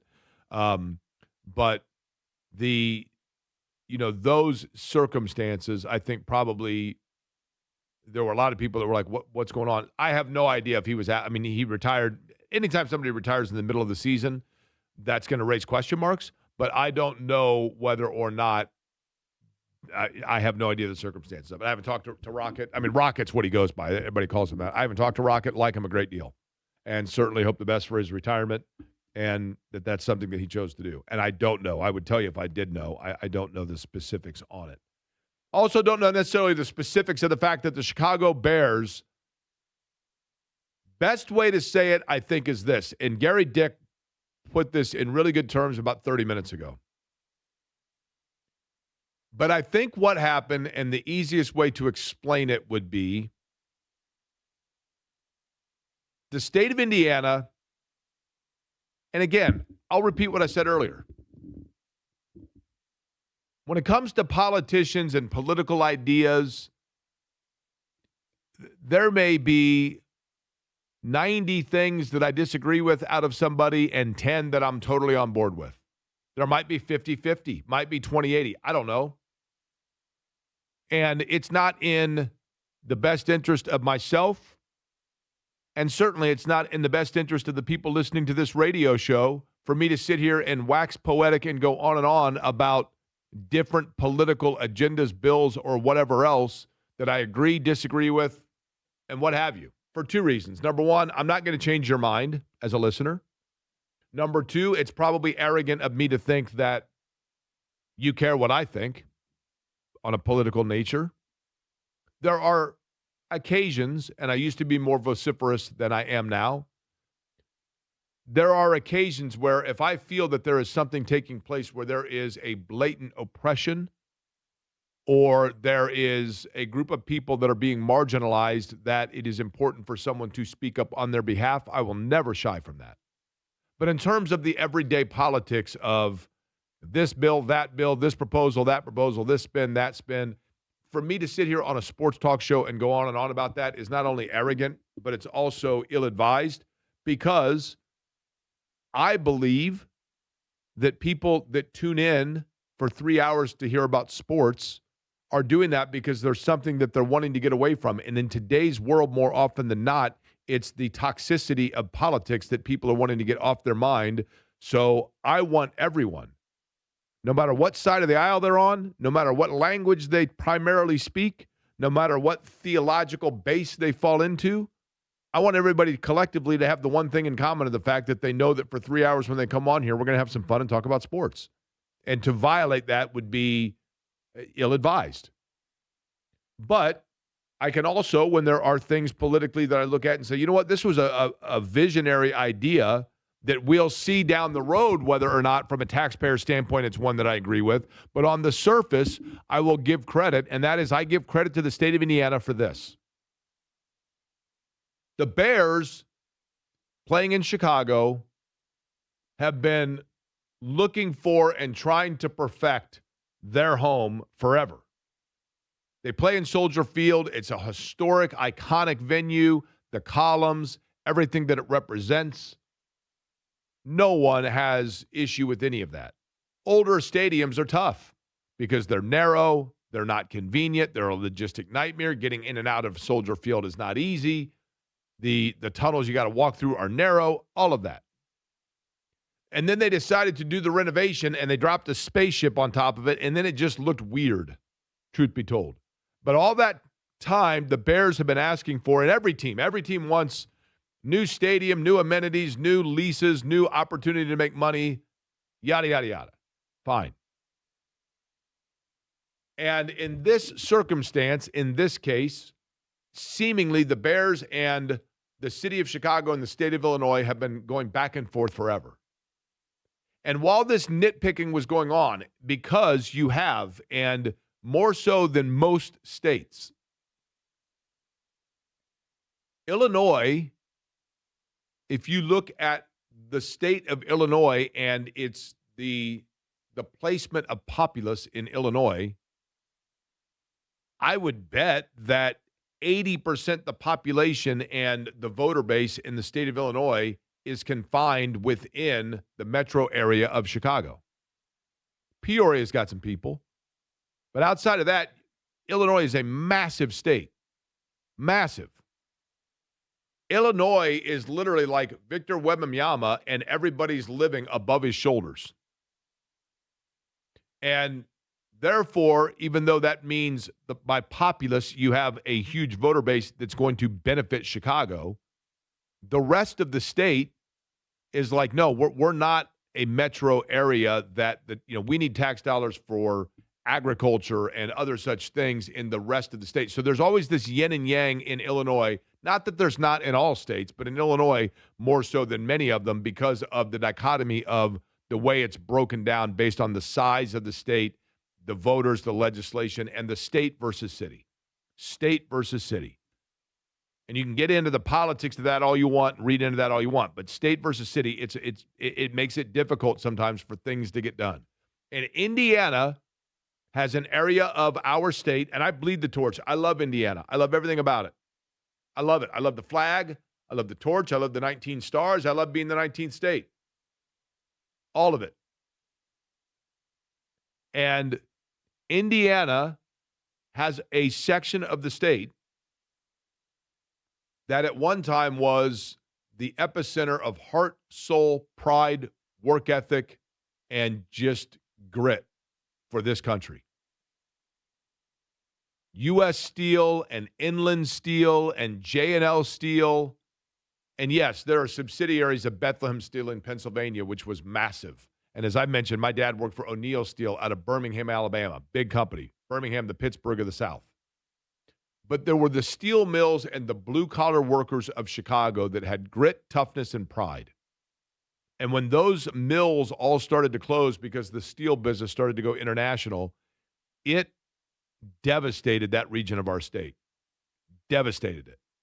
And instead of jobs and pride and grit and family, what you had was plight and depression and desperation for a long time. And it's gotten worse. And so the state of Indiana basically said, you know what? We have to, as a state, do something about this. And the state of Indiana has done a number of different things, including an airport in Gary they thought was going to become a subsidiary of O'Hare and Midway. And that never obviously took off, pardon the pun. They put in the baseball stadium in Gary and tried to bring in a Miss America pageant there and revitalize downtown Gary, and none of those really took off. But I will give tons of credit to Governor Braun and the state of Indiana for saying, as long as the Bears and the city of Chicago and the state of Illinois are going to be in this back and forth, let's just go ahead and throw something at them. And let's make them an offer. Now, I may change my tune when we find out the specifics of it and find out that a taxpayer in New Pal or Bedford or Jasper is having to pay for something that's going to benefit Hammond or Gary or whatever, even though it's still part of the same state. I get it. But it's a different section and whatever else. But we're all still Hoosiers. So for Indiana, though, at least on the surface, to go to Illinois and say, you know what? While you guys, or to go to the Bears and say, well, your state and your city are fighting back and forth, here's what we're going to do.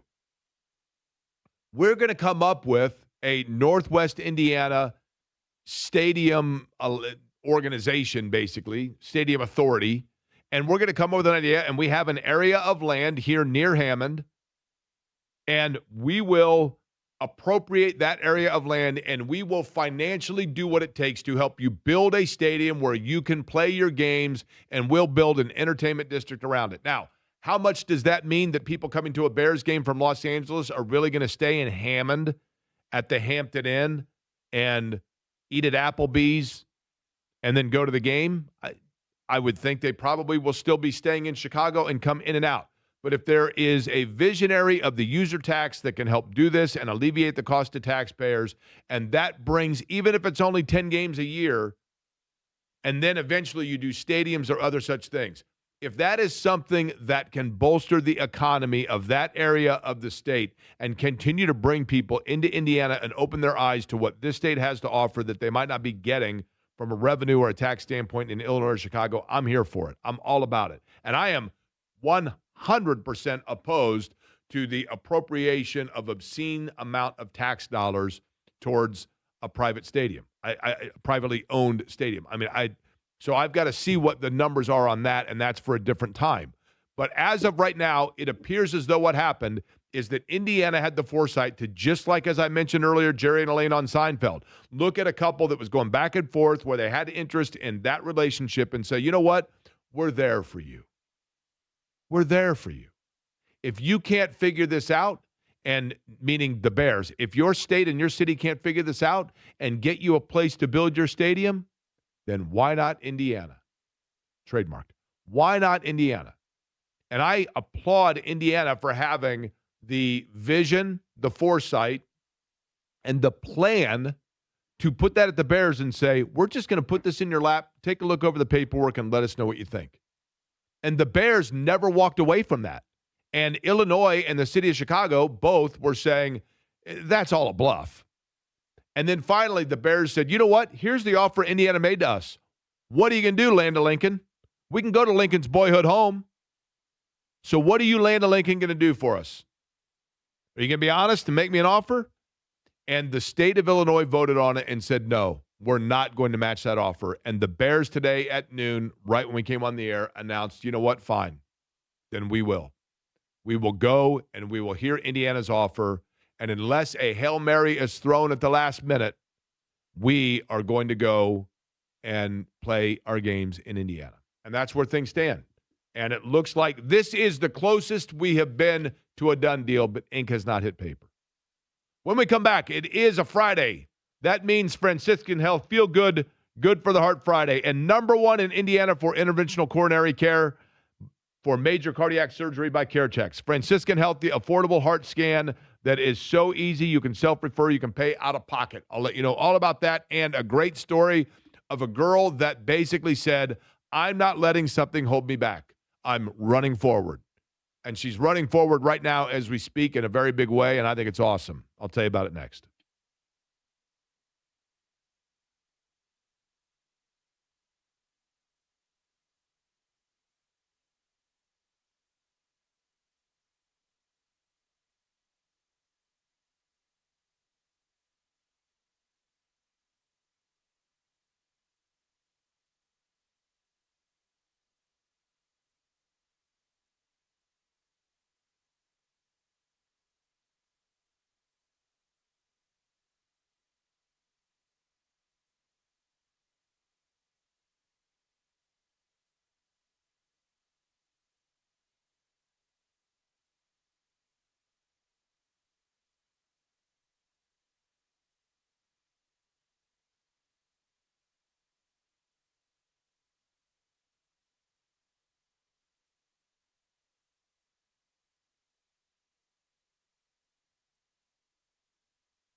Hey there, Jake Corey for Chicago's Pizza. That's right, Chicago's Pizza. Guess what? It's called Chicago's, started in Indiana. Kind of like the Bears and opposite. But nonetheless, somebody just sent me a thing today. Jake, I'm hooked on the Chicago's Pizza lunch buffet and the salad bar. Yes, indeed, every day from 11 until 1:30. But don't forget tonight, you're thinking about dinner right now, Chicago's Pizza with their 19 Central Indiana locations. Why not do the family meal deal? 2 medium, 1 topping pizzas and a fresh order of breadsticks, all for just $25, the family meal deal, which will absolutely, I guarantee it, thrill everybody in the family. Be a hero at home with the family meal deal. 19 Central Indiana locations and a story in every slice. Great people that take great pride in what they're doing. That's what you get from Chicago's Pizza. Chicago's Pizza. Find them online at chicagospizza.com.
Query and Company on 93.5 and 107.5 The Fan.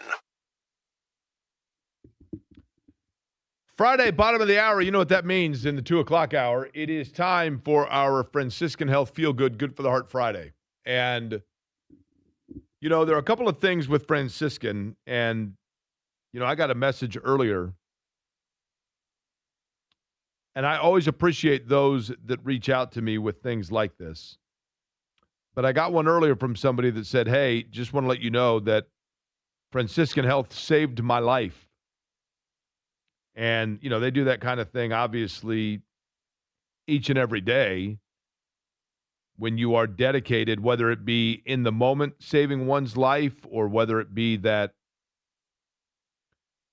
it was because of something preemptive, like, for example, the heart scan. Heart scan is such an easy thing to do. You get a heart health risk assessment with it, meaning you get the roadmap of where things stand for your heart from Franciscan Health. It is just $49. You can pay out of pocket, self-refer. You go to franciscanhealth.org/screening bundles in order to get signed up for that. And you're doing it, by the way, at the place that is number one heart program in Indiana for cardiology by health grades. Numero uno, number one. Number one in Indiana for interventional coronary care and major cardiac surgery by care checks. Those are high marks, high rankings from a place that is committed towards making sure that your heart health is where it needs to be. And in addition to that, if you are hearing my voice and you are a female, or if you are, of course, a guy, that we all have important females in our lives, so often I think we think of the stereotype of heart disease, heart ailment, heart attack being a guy subject matter. In terms of imaging stereotype, pop culture, that's always the one that you hear about it in the movies and television. But, you know, it is a leading cause of death, unfortunately, for women as well. And the symptoms for women are different than men. You don't get the classic symptoms like I had of the tightening of the arm or the tingling sensation or the heat within the chest or feeling like someone's sitting on your chest. With women, it can be more in the shoulder area, a tightness there. You know, a slight heartburn that you maybe think tied to something else because you just don't think of it. So women, the scan is oh so important for women as well. And men, if you are listening to me right now, make sure the woman in your life is staying on top of things like that and on top of it. Again, $49 heart scan. And when we do the Franciscan Health Feel Good, Good for the Heart Friday, I like to also feature female athletes. And one of them is capping off a brilliant career as we speak. I say as we speak. I'm the one, I guess, talking. Hopefully those of you in your car are talking along, and then we're speaking. But let's talk about Violet Hall. Violet Hall of Bloomington South High School. And we all can recall back in school, and it's a hard thing to admit, and you feel bad doing it. But at a young age in particular, sometimes you just notice when kids were a little bit different. You know, one kid might look a little different. One kid may walk a little different, maybe talk a little bit different. Maybe they wear different clothing. And it's an unfortunate and oftentimes sad and then later guilt-laden way of just the coming of age, of recognizing those things and navigating through before you finally find that common ground where you realize that, you know, those people are people too. I recall, before I get into Violet's story, and I've told this story before, I think, there was a kid named Jason Johnson when I was in middle school who had cystic fibrosis. And he was a smaller kid, and he coughed a lot when we were in school. And I remember in the 7th grade, we were in Mr. Webb's science class, and Jason Johnson asked if he could go to the restroom, and he went to the restroom, and he was gone for a long time. And, you know, we're 7th graders, so everybody, you know, started snickering. Oh, did he fall in? You know, whatever else. And Rick Webb, and I'll never forget this, it was one of the most important lessons of my upbringing, and to this day, to my life, and I'm, you know, over a half century old. Rick Webb, went and shut and locked the door in our science class, presumably so Jason wouldn't come in and hear what he was telling us. But he said, I hear all of you laughing right now. I hear it. And you think you're funny. And you think you're creative. And do you know what Jason lives with each day? And how many of you have ever stopped to think about what life would be like if you're Jason? And I mean, we all kind of stopped, and he was right. And it was a very important, eye-opening epiphany for us. And I've always been grateful for that because I've always tried to remember that with different things.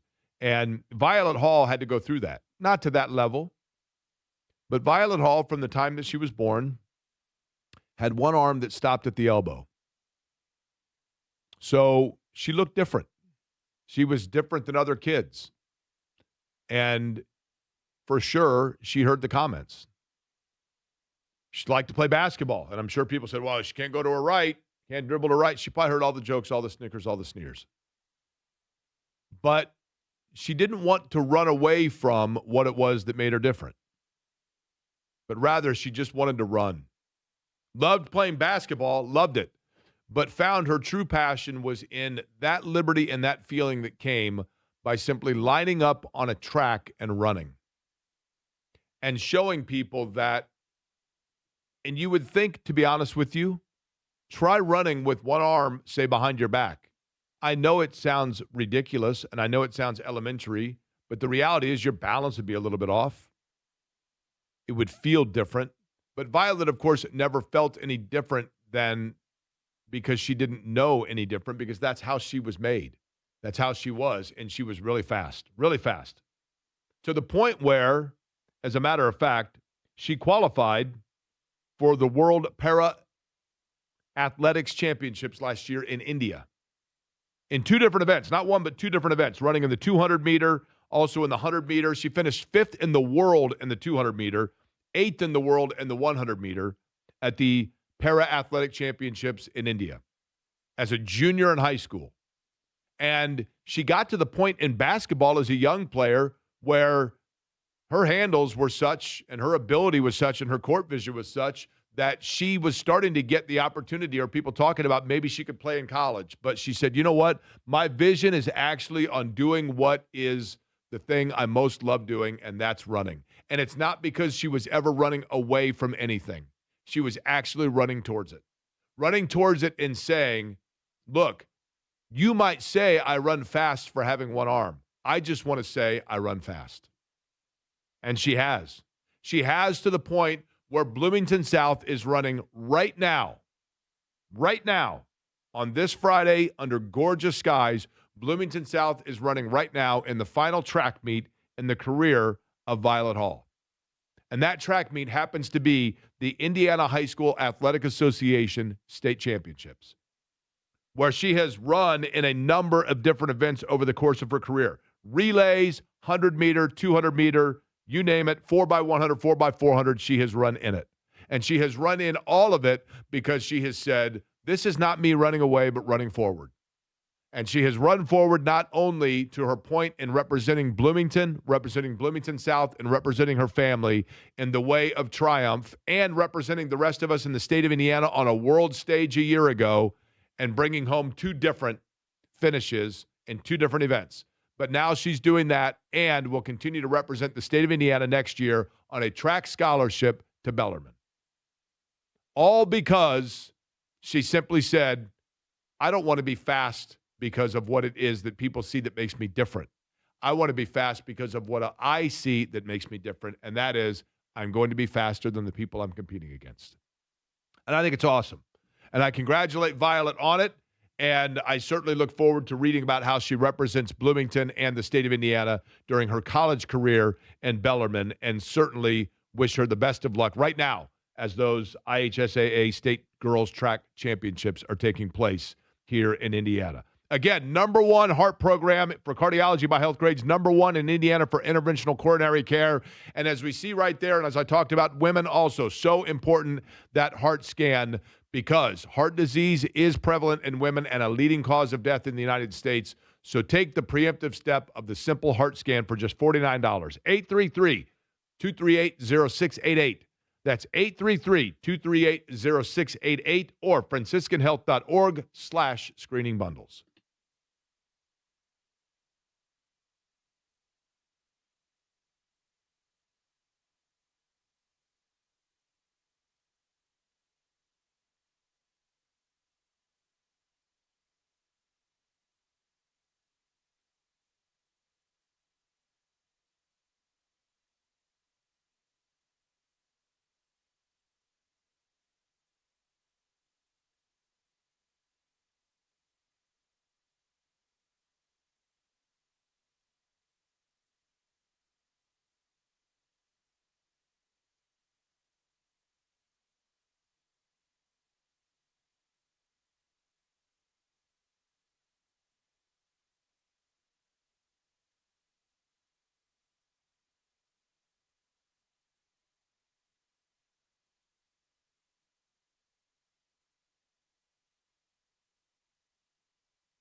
Hey there, Jake Query for Surfside. Look for the can with the sunset stripes this weekend. Perfect time to be outside and enjoy that iced tea with a splash of vodka, lemonade with the splash of vodka as well from Surfside with just 100 calories, 2 grams of sugar.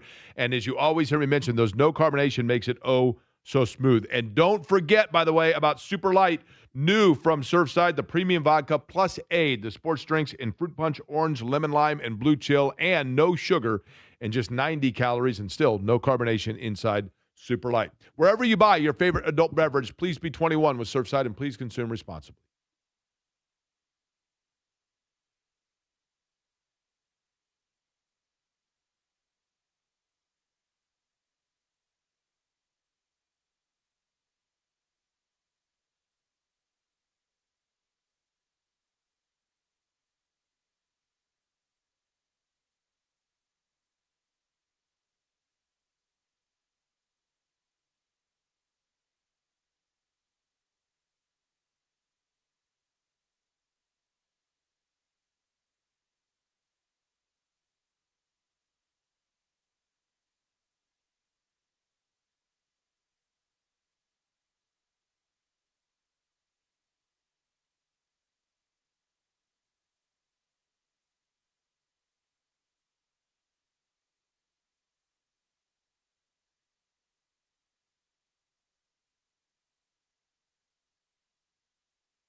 This is Query and Company on 93.5 and 107.5 The Fan. Eddie, what's your big weekend agenda?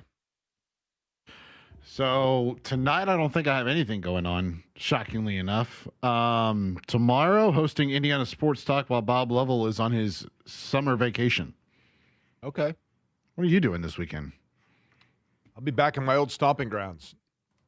Oh, You know, that's right. It's St. funny. Louis. It's funny because St. Louis was my first big job. You know, I lived and worked in St. Louis, and I didn't dislike St. Louis. But I really have never been back to St. Louis. You know what I mean? I mean, I go back for the race every year, and I usually drive past, like on Sunday, the races, you know, we don't have to be there till like 3 or whatever. I'll usually get up and drive past and go past my old apartment building. And Going to Busch Stadium? yeah, we stay right across the street from it. And there was some discussion to go into the Cardinals-Reds.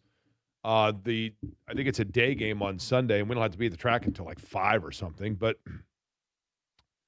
so I will go over there. I think I'm actually going to drive over tomorrow in the morning. We get underway at like 12:30 tomorrow, and then it's 2 pretty active days there for certain.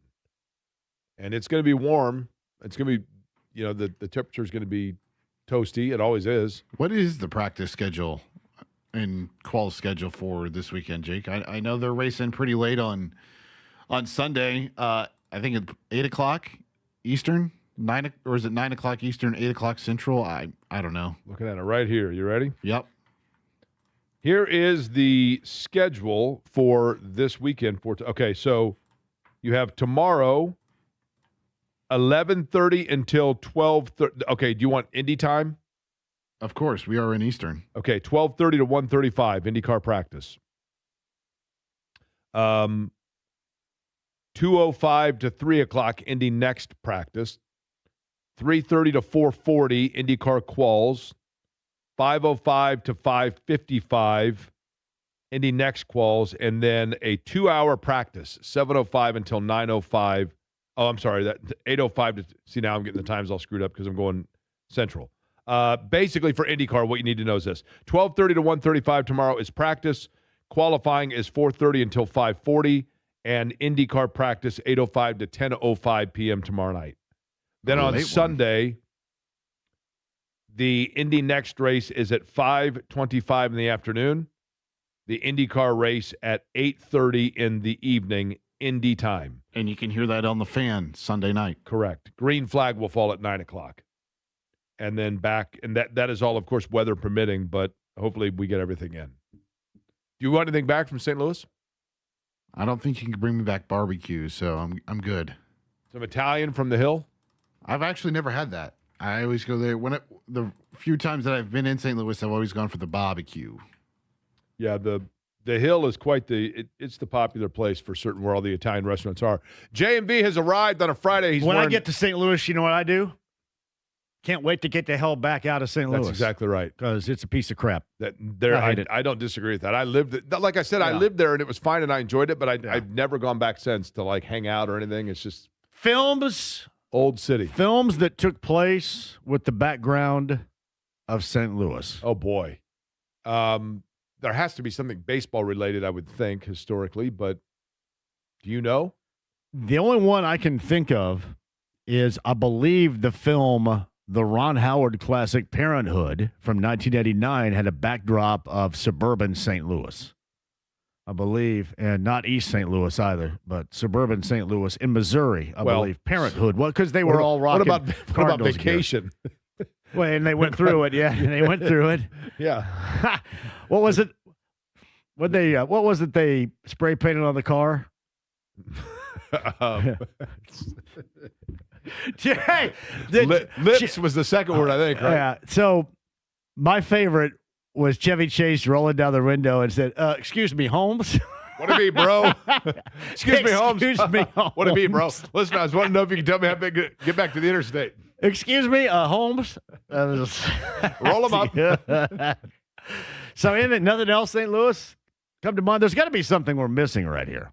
You know, Fred G. Sanford of Sanford & Son originally was from St. Louis before he moved to South Central Boy, LA. I'm looking at it right here, man. It's pretty dry. Red Dragon. I have no idea. The Spirit of St. Louis. What? Okay, the Jerk. Was the Jerk in St. Louis? The Jerk did spend time in St. Louis. He was in Illinois, though. He moved from Mississippi. Okay, that's right. And then got that job at the gas station with those cans. Those defective cans. The new phone books came out. The new phone books. He found out about his special purpose. My special purpose. You still reference that as special purpose? Yeah, sure. Hey, here's my special purpose. So, John, what's on the big program today? Pat Sullivan Hardware and Garden jumps in here. A lot of good, I would guess, good summertime stuff going on this weekend. He's going to answer a lot of questions for you. Some guy to talk World Cup soccer. I can't pronounce his name yet. I'll have to learn that before I get on. But he's a whiz at World Cup soccer, which I'm not. Eddie says negative 46 is his friend's level of interest in the World Cup. That surprised me. Really?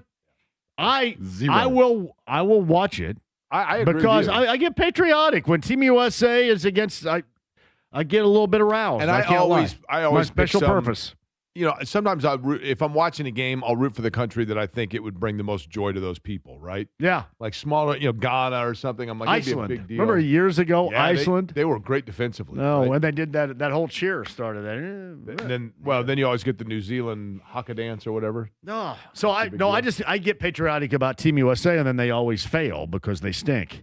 And then everybody explains to something us. else. The haka dance is New Zealand, right? Oh, I thought that, that Haley Welsh girl. I thought she knew that. That's the Haktua dance. Ah, okay. Yes. Easy in there. You happen to have that sounder by chance, Eddie? Engagement Not dude. on me. Okay. Engagement dude's been running that thing back and forth, hasn't he? Haktua. That's right. In there. All right, so you got a little World Cup chat coming up. What about Probably. Bears? I can't wait. They're going to look so good in Roselawn with nudes of popping going on right next to it. Yeah, that's great. I think it is just as long as it pisses a lot of people off up there, and you know that it does, especially those North Siders. That's beautiful. It's beautiful. Piss them all off. You think they will actually do it? I don't know. Seems like it, right? It does. I mean, this is the closest it's been, right? How used will the politicians of Indiana look if this is just a dangled carrot and they're just being used you're going to go back to? You have to consider that possibility. By the way, is that a brand new Goodwill find? This is Goodwill Nora Plaza right here. I mean, that looks it is totally legit. You look that shirt. John's wearing a Yeah. polo shirt. It looks like it's never been worn before. This is from the William Zabka collection of the 1980s. I mean, it looks like James Spader collection. if it's the Nora Goodwill, that's actually from the Williams Creek collection. I guarantee you somebody attended an event at Park Tudor wearing this shirt. Correct. They went one time to Meridian Hills and never wore it again because it looks totally brand new. At one point in time, somebody went to a Park Tudor event wearing this shirt, just like I am right now. But yeah, I don't think it has been worn, to be honest. No, it looks brand spanking new. The William Zabka collection, everybody. All right, John's up next. We'll be back with you at noon on Monday, and I thank you for listening to Corey and Company.